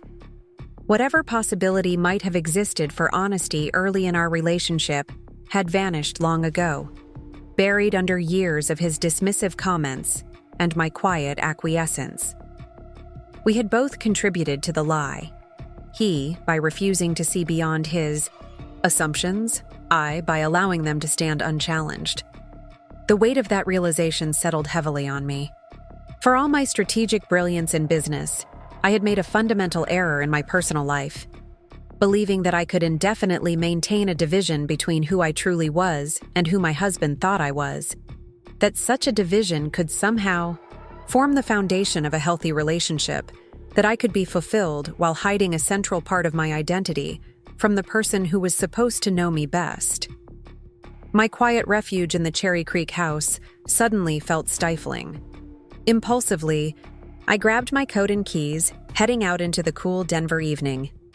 The security detail assigned after today's revelation fell in behind me at a discreet distance as I walked the familiar streets of my neighborhood, the night air clearing my head, helping me process the whirlwind of the day's events, the revelation, the confrontation with James, the media frenzy, the business maneuvering.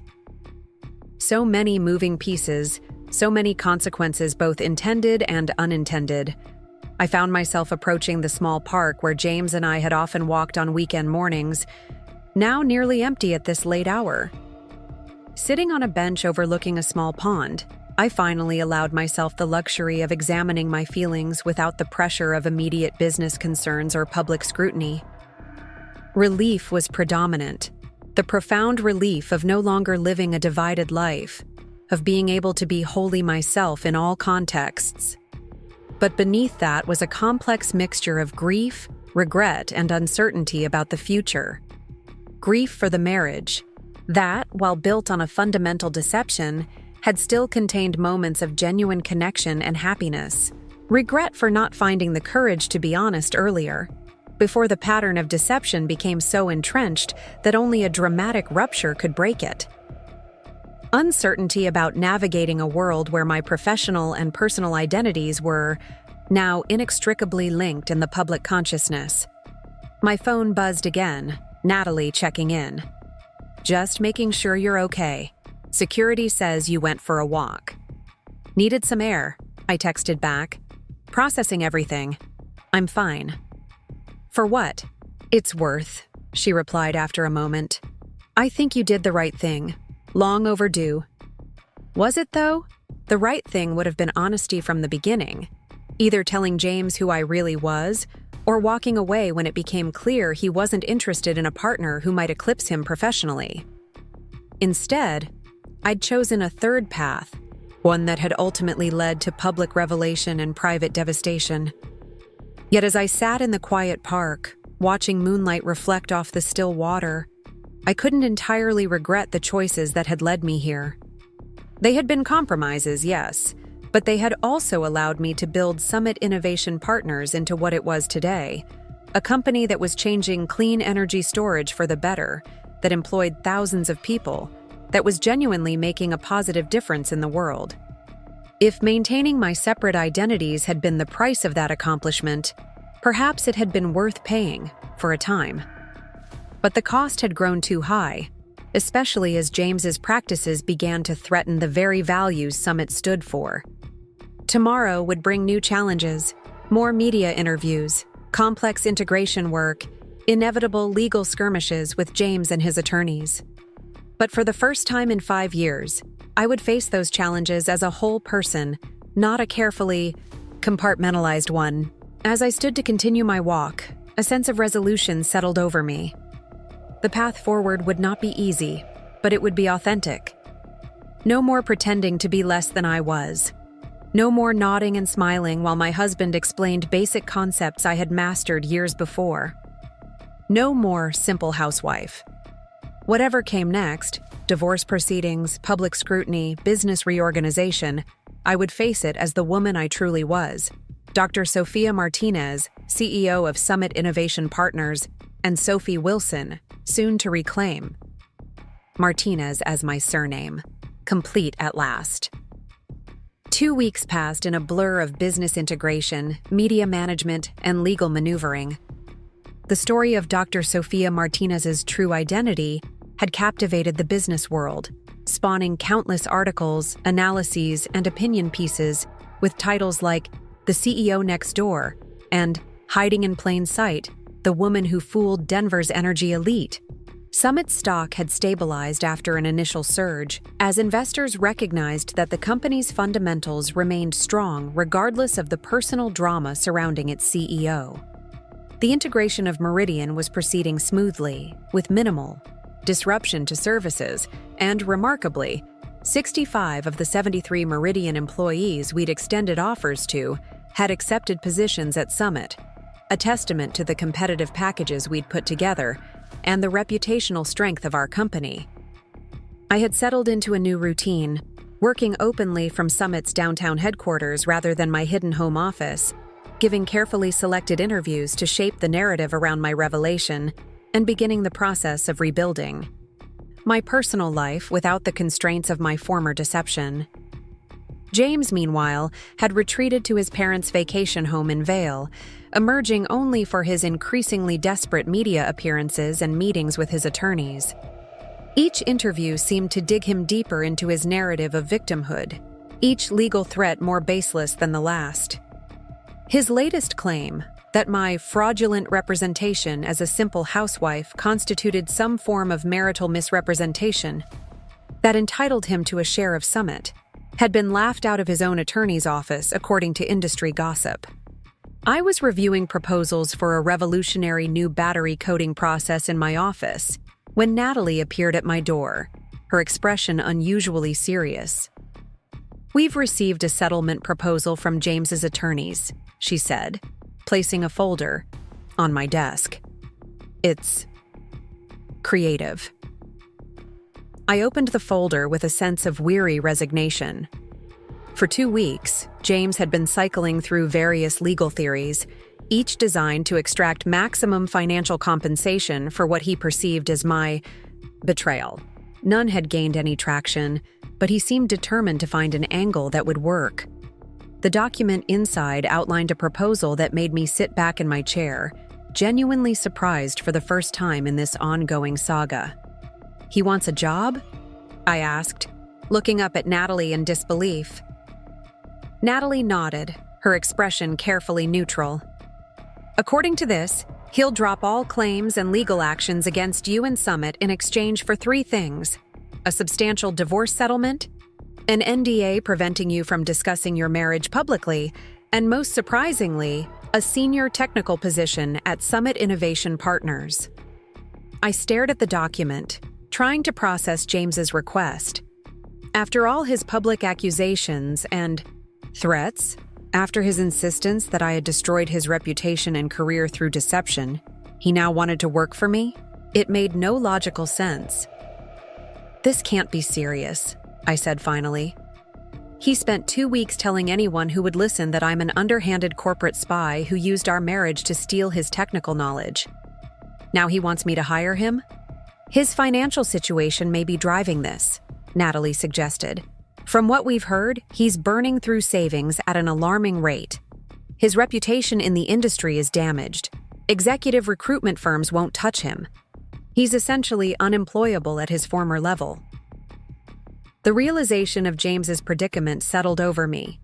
His company had been acquired, his position eliminated, his professional reputation severely compromised, partly by his own safety violations, and partly by his unhinged media appearances since our separation.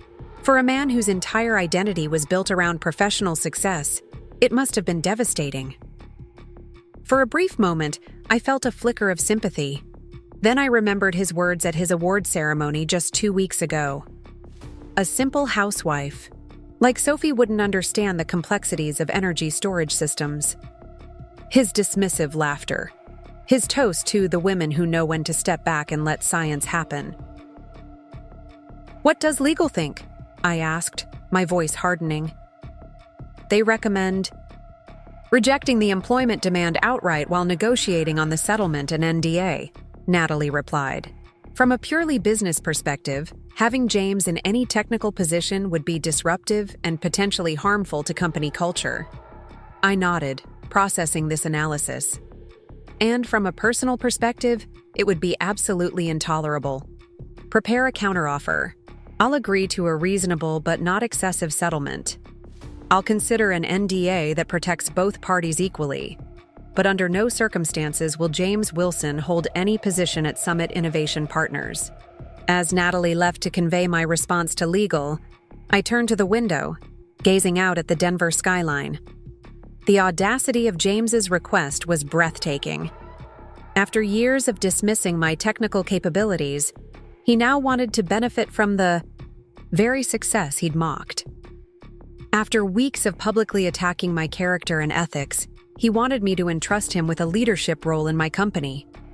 It was the clearest evidence yet that James had learned nothing from this experience, that he still viewed the world entirely through the lens of his own interests, without any real recognition of his role in creating this situation.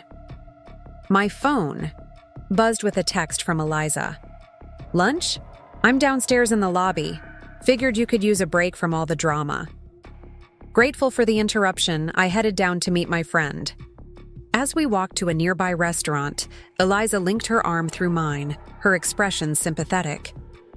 "How are you really doing?" she asked once we were seated.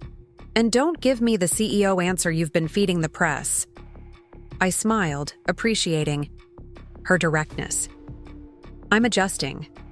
Business is actually the easy part. It's the personal fallout that's more complicated. Have you heard from him directly?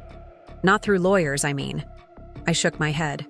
"Not since he moved out 2 weeks ago. Everything's been through attorneys." Eliza snorted. "Until his ridiculous job request. I mean, seriously. The man spent your entire marriage treating you like you couldn't possibly understand his scientific world. And now he wants you to give him a technical position? The audacity is almost impressive." "It's desperation," I corrected. "He's running. Out of options. His professional identity was everything to him, and now it's in shambles. Because of his own actions," Eliza pointed out. The safety violations he covered up, the ethical corners he cut, those were his decisions. You just finally stopped covering for him. She was right, of course. James's downfall was primarily self-inflicted. Yet I couldn't help feeling that my public revelation had been unnecessarily destructive. Could I have found a way to address the safety issues without the personal humiliation? Maybe, I acknowledged, but it's too late for that now. We've reached the point of no return. Whatever happens next, there's no going back to how things were before. Eliza reached across the table to squeeze my hand. That's a good thing, Sophie. Living a divided life was taking a toll on you, even if you didn't realize it. I saw it happening year by year. How you'd check yourself in conversations, how you'd dim your light when James was around. You deserve to shine at full brightness. Her words resonated more deeply than I'd expected, touching on a truth I'd been reluctant to fully acknowledge. The division I'd maintained for 5 years hadn't just been a practical arrangement, it had been a form of self-suppression, a constant dimming of who I truly was to accommodate someone else's need to feel superior. What will you do about his request? Eliza asked as our lunch arrived. Reject the employment demand completely, I replied without hesitation. Negotiate reasonably on the financial settlement and NDA. Move forward. And if he escalates again? I considered this possibility, knowing James's tendency to lash out when he didn't get his way. Then we'll handle it, but I won't have him in my company, undermining my leadership and disrupting the culture we've built. As we finished lunch and walked back toward Summit's headquarters, I felt a growing certainty that this latest proposal represented a critical juncture in the ongoing saga of my revelation. By refusing to employ James, I was making a definitive statement, not just legally or professionally, but personally. I was declaring once and for all that I would no longer subordinate my judgment to his ego, no longer pretend to be less to, make him feel more. We had indeed reached the point of no return, and I was finally ready to embrace whatever lay on the other side. The following month unfolded with the precision of a well-engineered algorithm. On the business front, Summit, Innovation Partners completed the integration of former Meridian Technologies ahead of schedule. Our stock price rose an additional 9% on strong quarterly results, and industry analysts praised the seamless transition that had occurred despite the dramatic circumstances surrounding the acquisition. On the personal front, my divorce proceedings with James had begun in earnest. His demand for a technical position had been swiftly rejected, but negotiations over financial settlement terms continued through our respective attorneys. I had offered what my legal team considered more than generous: our Cherry Creek home, a substantial cash settlement, and an agreement that neither of us would publicly disparage the other going forward. James's team had countered with increasingly unreasonable demands, seemingly more intent on dragging out the process than reaching resolution. Meanwhile, Meridian Technologies continued its integration into Summit. Melissa Thompson, the interim CEO, was doing an admirable job stabilizing what remained of the original company structure before it was fully absorbed. The technical teams from both organizations were finding productive synergies, particularly in the battery coating technology I had been reviewing when James's settlement proposal arrived. I was in the middle of a video conference with our research facility in Boulder when Natalie appeared at my office door, an unusual tension evident in her posture. She waited patiently until the call concluded, then closed the door behind her. "We've just received some concerning information," she said, her expression grim. "James has been meeting with Everest Capital Partners." I set down my tablet, instantly alert. Everest Capital was a notorious private equity firm known for hostile takeovers and aggressive cost-cutting. Their interest in any company typically signaled trouble. "What kind of meeting?" I asked, though I could already guess the answer. "According to our source, he's trying to interest them in backing a takeover attempt of Summit," Natalie confirmed. using his position as your husband to claim he has insight into vulnerabilities in our operation. I leaned back in my chair, processing this latest development. After failing to secure a position within Summit, James was now attempting to gain control through external means. It was a desperate move, but potentially troubling if Everest took him seriously. Do we know if Everest is receptive? I asked. Natalie shook her head. Unclear at this point. Our source says they've had 3 meetings, which suggests at least some level of interest. I nodded, my mind already analyzing potential responses. Have legal prepare a comprehensive briefing on James's lack of actual knowledge about our operations. Emphasize that his claimed insights would be 5 years out of date at best and completely fictional at worst. Also, accelerate the divorce proceedings. I want to sever any legal connection that might give him leverage. As Natalie left to implement these directives, I turned to my window, gazing out at the Denver skyline. James's latest maneuver wasn't entirely surprising. His entire identity had been built around professional success and the perception of control. The public revelation of my true role, coupled with his termination from Meridian, had stripped him of both. This attempt to seize control of Summit was as much about restoring his self-image as it was about financial gain. My phone buzzed with a text from Ryan Patel. Just got out of a lunch with Patricia Everest. She wanted to explore my insights into Summit operations given my role at Meridian. Pretty obvious James has been making claims about potential vulnerabilities. I replied immediately, "What did you tell her?" His response came quickly. That Summit is the most efficiently run organization I've ever worked with. That any vulnerabilities James claims to know about would be pure fiction. And that any attempt to destabilize the company would be met with unified resistance from all major clients and partners. Patricia's no fool. She knows when she's being fed bad information. Relief washed over me. Thank you, Ryan. Don't thank me for telling the truth, he replied. James seems determined to self-destruct. Rumors are flying that he's burning through cash at an alarming rate. Expensive hotels, fancy restaurants, private jets. Almost like he's trying to maintain the appearance of success while everything crumbles around him. After ending the exchange with Ryan, I spent the afternoon in strategy sessions, reviewing security protocols and preparing contingency plans. By evening, our intelligence suggested the immediate threat from Everest Capital had receded. They had declined to move forward with James's proposal after conducting basic due diligence. Yet something about James's increasingly desperate moves continued to trouble me. His behavior was becoming more erratic, his attempts to regain control more extreme. It painted a portrait of a man spiraling dangerously downward, unable to accept the new reality of his situation. My concern was not for James's financial future. He would emerge from our divorce with more than enough to live comfortably, regardless of his current spending habits. Rather, I worried about what other schemes he might attempt in his desperate bid to reclaim his former status and strike back at me for what he perceived as betrayal. That evening, as I worked late in my office, I received an unexpected call. From Melissa Thompson, the interim CEO of Meridian Technologies. "I thought you should hear this directly from me," she began, her voice heavy with concern. "James came to our offices today, demanding access to archived research files and prototype specifications. When our security team refused, he became volatile. There was an altercation. Police were called. My breath caught. Was anyone hurt? No, thankfully.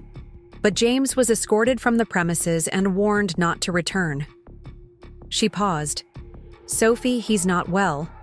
His behavior was erratic, almost manic. He kept insisting he needed the files to prove some conspiracy between you and clean energy investors dating back years." The picture Melissa painted was disturbing. James unraveling under the pressure of his collapsing world, grasping at conspiracy theories to explain away his failures. It was sad, certainly, but also potentially dangerous. A man in James's state, With his resources and connections, could cause serious problems if his fixation on me continued to escalate. "Thank you for the warning," I told Melissa, "and for everything you've done during this transition." After ending the call, I contacted my security team to update them on the situation, then reached out to my attorney to discuss expediting the divorce proceedings further. The sooner I could legally sever ties with James, the better. As I finally left the office that night, escorted by security to my waiting car, I couldn't shake the sense that we were approaching another critical juncture, that James's mounting desperation was building toward some kind of dramatic action. The only question was what form it would take and how prepared we would be to handle it when it came. My phone buzzed with one last notification for the day, a news alert from the Denver Business Journal. Breaking: former Meridian Technologies engineer James Wilson involved in altercation at company headquarters, escorted off premises by police. Tomorrow would bring a new wave of media attention, a fresh round of questions about James's deteriorating state, and likely another desperate move as he watched his reputation formally collapse. The countdown to his next action had begun, and all I could do was prepare as thoroughly as possible for whatever came next.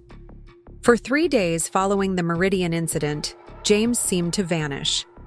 He missed a scheduled meeting with his divorce attorneys, failed to respond to court filings, and made no public statements about the altercation. His parents, when contacted by my legal team regarding settlement matters, admitted they hadn't heard from him either. His sudden silence was more concerning than his previous outbursts. In my experience, James retreating from view never signaled acceptance or resolution. It meant he was planning something, regrouping for what he considered a strategic countermove. I maintained my regular schedule through this unsettling quiet period, leading board meetings, reviewing research proposals, giving a keynote address at a renewable energy conference in Boulder. Externally, everything proceeded with business-as-usual efficiency. Internally, I operated with heightened vigilance, waiting for whatever James might have planned.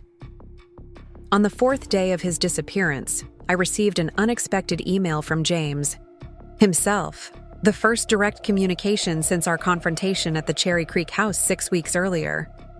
"Sophie, or should I call you Dr. Martinez? I've been doing a lot of thinking during these past few days. The incident at Meridian has forced me to reevaluate many things, including my approach to our separation. While I still believe your deception during our marriage was profound and damaging, I recognize that my recent actions have been counterproductive and perhaps irrational. The incident at Meridian's offices was inexcusable, as were my attempts to involve Everest Capital in what should remain a private matter between us. I'm prepared to accept the settlement terms your attorneys proposed 3 weeks ago: the Cherry Creek house, the financial package, the mutual non-disparagement agreement, all of it. I just want this chapter closed so we can both move forward. There is one additional request, however. I'd like to meet with you in person one final time before the papers are signed, not to renegotiate terms, but simply to achieve some personal closure. Perhaps at Altitude Restaurant tomorrow at 10 a.m.? Neutral territory, public setting. Let me know if this is acceptable. James. I read the email 3 times, searching for the hidden agenda that must lie beneath this sudden reasonableness. The James I knew didn't concede defeat, didn't acknowledge mistakes, and certainly didn't seek closure through calm conversation. This abrupt change in tone after weeks of escalating hostility felt calculated rather than genuine. I forwarded the email to my attorney with a brief note. Thoughts? Her response came quickly. Suspicious timing after his disappearance. If you agree to meet, public location is good, but bring security. Alternatively, we can proceed with settlement without this meeting. Natalie's assessment was even more direct. It's a trap of some kind. Whatever closure he's looking for, it isn't the healthy, mature kind. Yet, despite these warnings, I found myself considering James's request. Perhaps it was the surprisingly reflective tone of his email. Perhaps it was my own desire for a cleaner ending than our last angry confrontation. Or perhaps it was simple curiosity about what he might have to say after weeks of indirect communication through attorneys and publicity stunts. After careful consideration, I replied, "James, I agree that personal closure would be beneficial before finalizing our divorce. I will meet you at Altitude Restaurant tomorrow at 10 a.m., but I'll be bringing my security team, who will maintain a discreet distance. If your intention is truly to achieve resolution rather than create another confrontation, I welcome the opportunity. Sophie." With that appointment set, I turned my attention back to business matters, though my thoughts continued to circle back to James's unexpected email and what might be behind his sudden change of approach. That evening, as I prepared to leave the office, my assistant appeared at my door with an elegantly wrapped package. "This just arrived for you," she said, placing it on my desk. "It's been through security screening." The small box bore no card or note, just my name written in what I recognized as James's distinctive handwriting. Inside was a velvet jewelry case containing the sapphire earrings I'd worn on our first date. Earrings I'd left behind in the Cherry Creek house when I'd moved to a downtown apartment after our separation. The gesture was oddly sentimental, especially given the acrimony that had characterized our interactions since the revelation of my identity. Was this another calculated move, an attempt to lower my defenses before our meeting?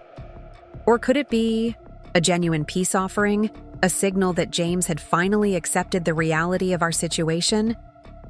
I placed the earrings in my desk drawer, unsure what to make of them. Whatever James's intentions, I would approach tomorrow's meeting with caution, expecting the unexpected from a man whose world had collapsed and who still, perhaps, blamed me for that collapse. As I left Summit's headquarters that evening, the city settling into twilight around me, I felt the strange stillness that often precedes significant events, the calm before the storm. Tomorrow's meeting might bring genuine resolution, or it might bring a fresh round of conflict.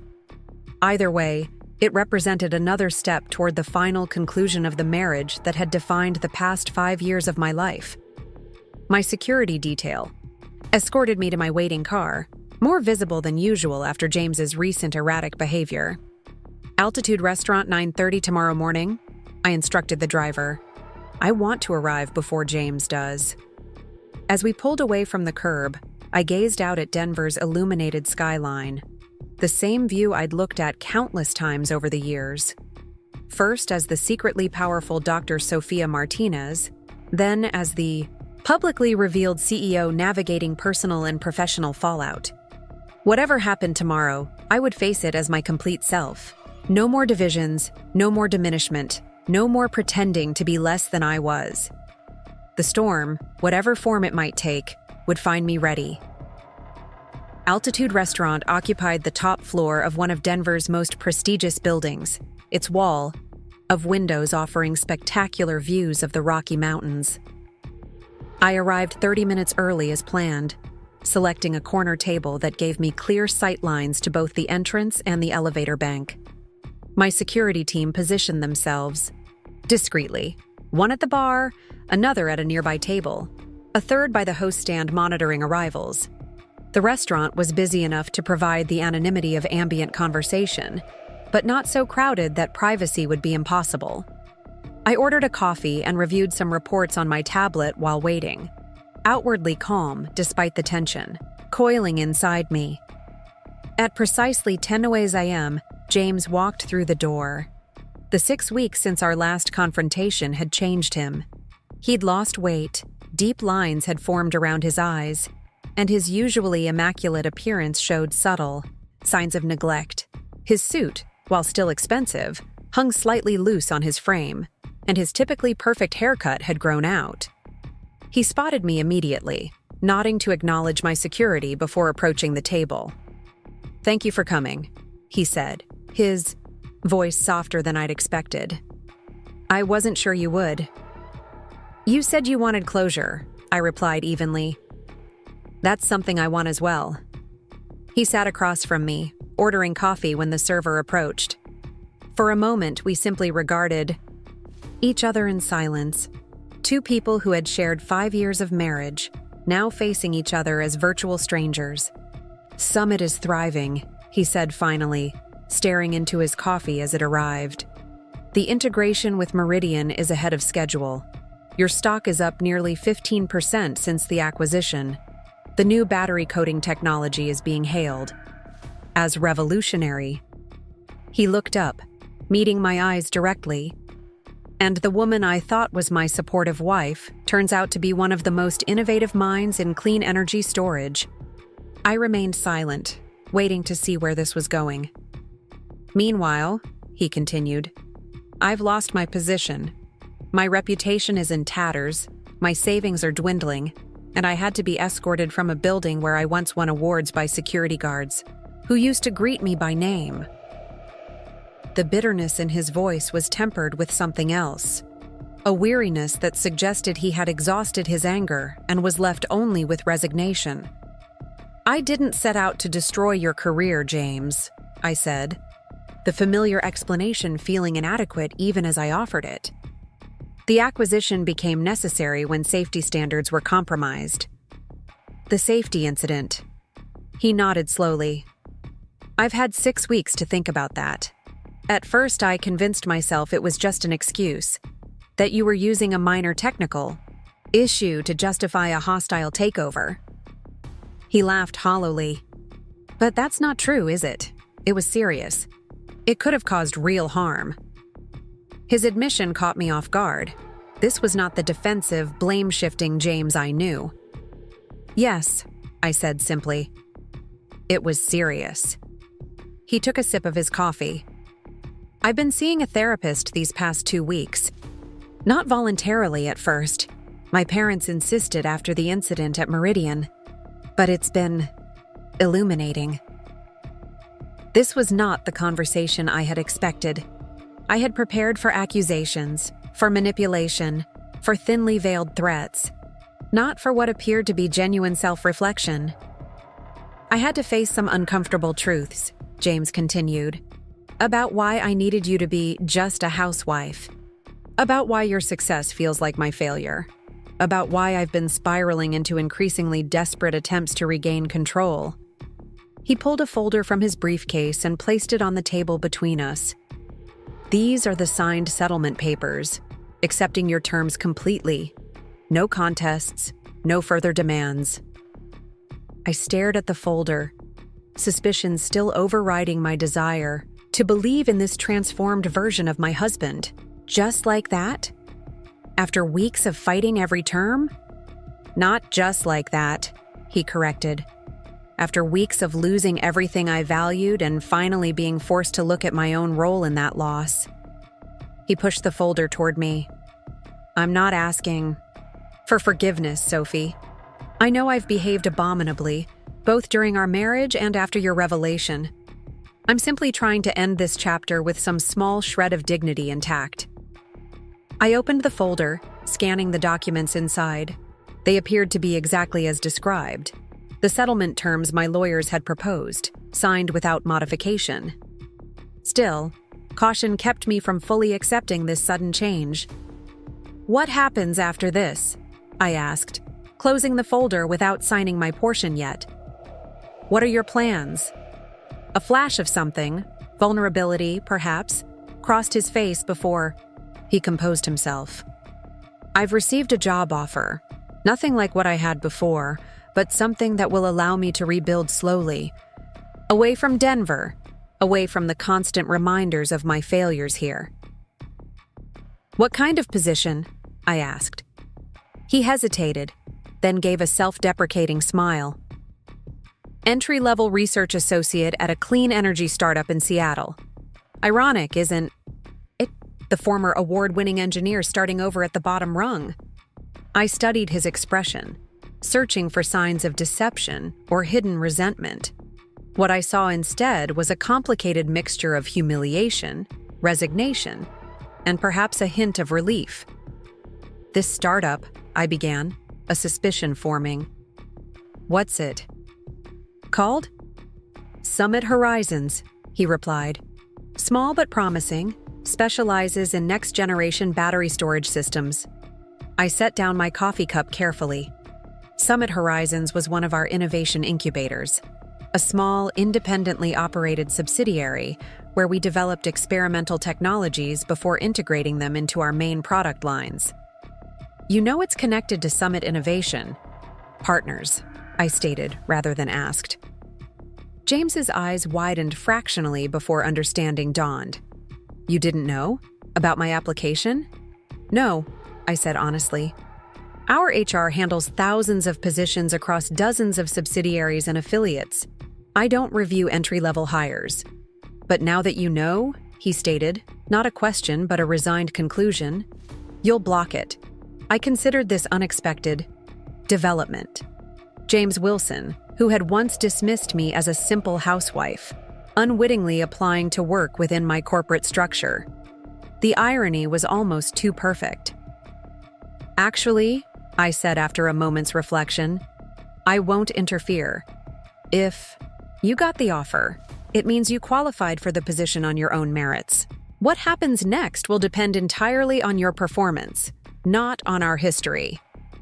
Relief washed over his features, followed quickly by something like shame. I don't deserve that consideration. This isn't about what you deserve, I replied. It's about closing one chapter and allowing another to begin, for both of us.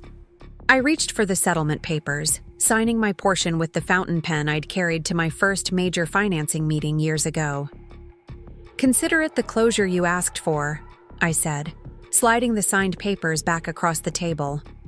As I did, so I realized that this was indeed the end of the story James and I had begun 5 years ago.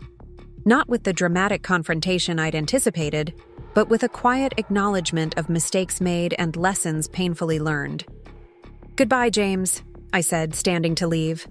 I wish you well at Summit Horizons.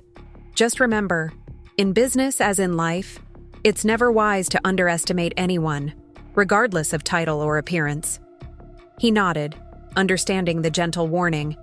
In my words, goodbye, Sophie, or should I say Dr. Martinez? I smiled slightly. Either works, they're both me.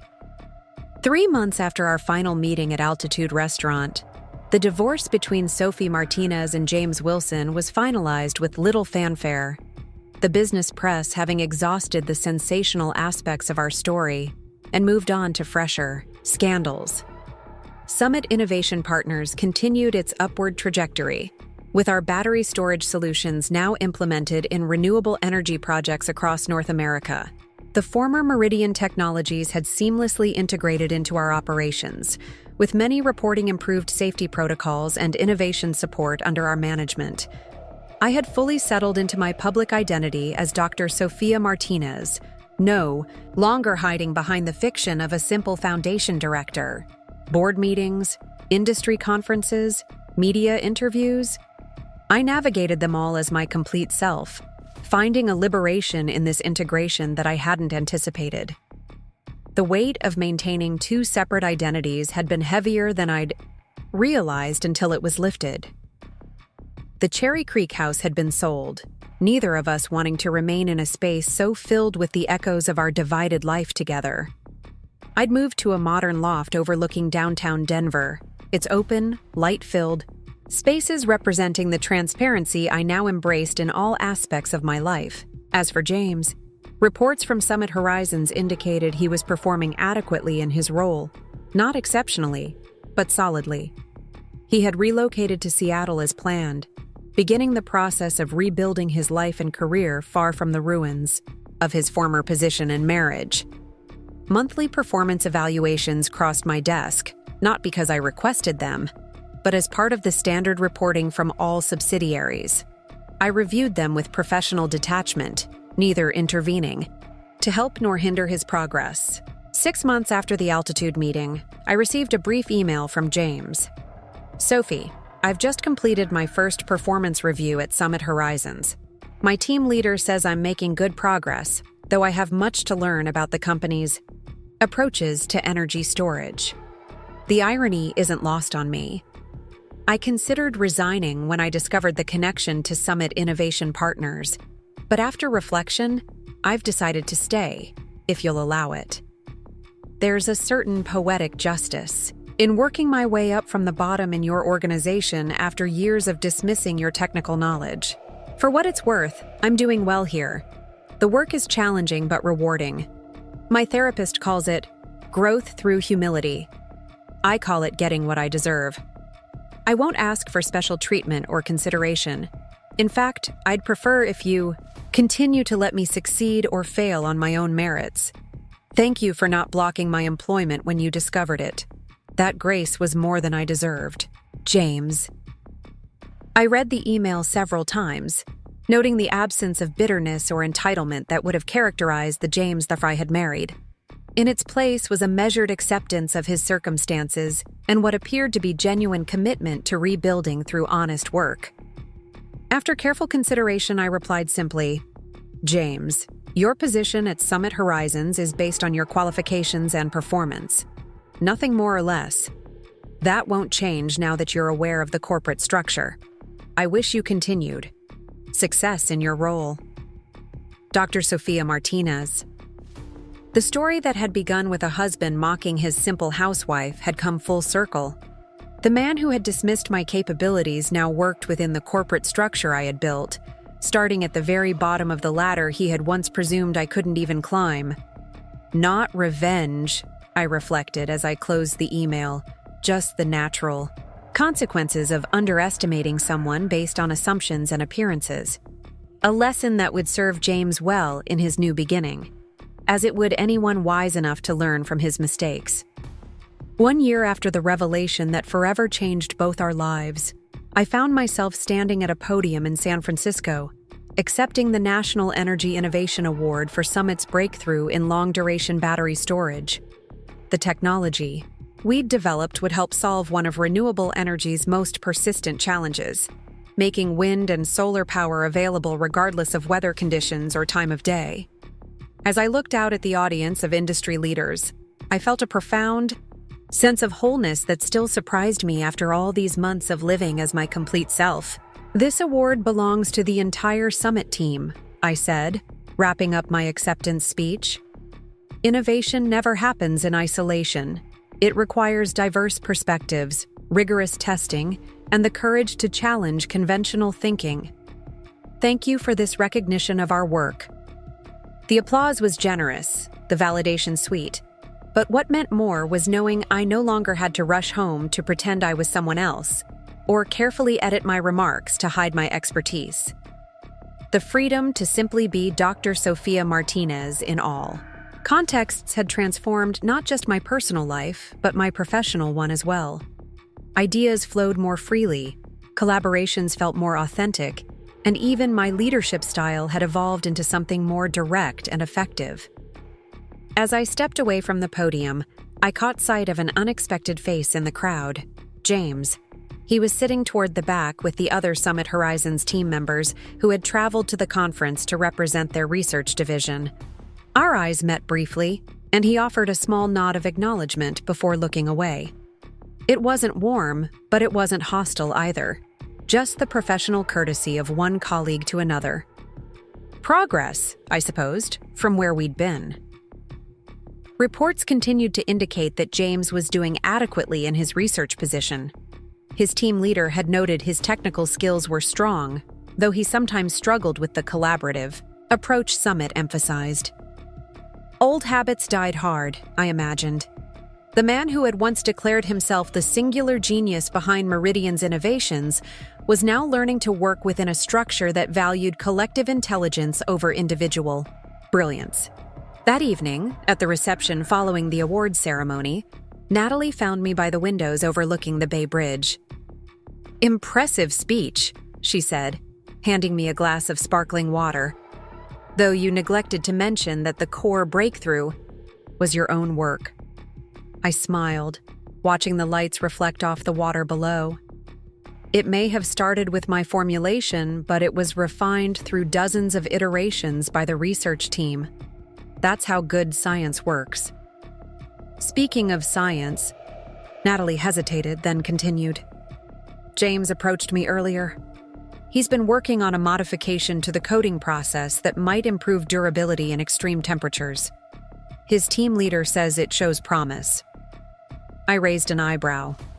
And he wanted you to tell me about it? Actually, no. He specifically asked that I not give him any special attention because of your history. He said he wanted to submit through normal channels when the research is ready. She studied my reaction. He seems genuinely determined to rebuild based on merit. Good, I said simply. That's how it should be. Later that night, I stood on my hotel balcony, watching fog roll in beneath the Golden Gate Bridge. I thought about how much had changed in a year. The media frenzy had eventually subsided, as all such stories do, replaced by newer scandals and revelations. My personal life, once dissected in public, had receded back into privacy. What remained in public view was my work, the innovations, the leadership, the impact our technologies were having on renewable energy adoption worldwide. The divorce settlement had been finalized months ago, the financial matters resolved, the legal connections severed. What I hadn't anticipated was the psychological freedom that came from no longer maintaining two separate identities.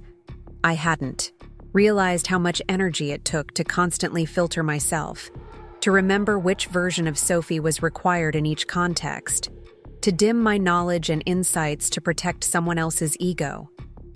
My phone buzzed with a message from the Summit Horizons director. Congratulations on the award. Your speech inspired our team, especially the newer members. The culture you've built is our greatest competitive advantage. I smiled at the irony. The culture he referred to, one of intellectual honesty, collaboration, and respect regardless of title or position, was precisely what had been missing in my marriage. In rejecting that constrained personal dynamic, I had ultimately strengthened the professional environment that now even benefited James. 2 days later, back in Denver, I was reviewing research proposals when my assistant announced an unexpected visitor, James's mother, Carol Wilson. I hadn't seen Carol since before the revelation. She had sent a brief, formal note when the divorce was finalized, but otherwise maintained her distance, undoubtedly processing her own complex feelings about discovering her daughter-in-law was actually a renowned scientist her son had consistently underestimated. "Carol," I said, rising from my desk as she entered, "this is a surprise." She looked older, the stress of the past year evident in the new lines around her eyes. But she stood straight, her expression determined rather than hostile. "Thank you for seeing me without an appointment," she said. I was in Denver for a medical conference and felt it was time we spoke.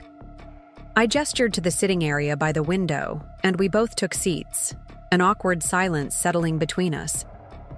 "I saw the coverage of your award," she finally said. "Howard and I have been following Summit's progress. Your work is impressive." "Thank you," I replied, waiting to see where this was heading. Carol looked down at her hands. "James calls us every Sunday. He's doing better. The work at Summit Horizon seems to be good for him. He's different, more humble." "I'm glad to hear that," I said sincerely.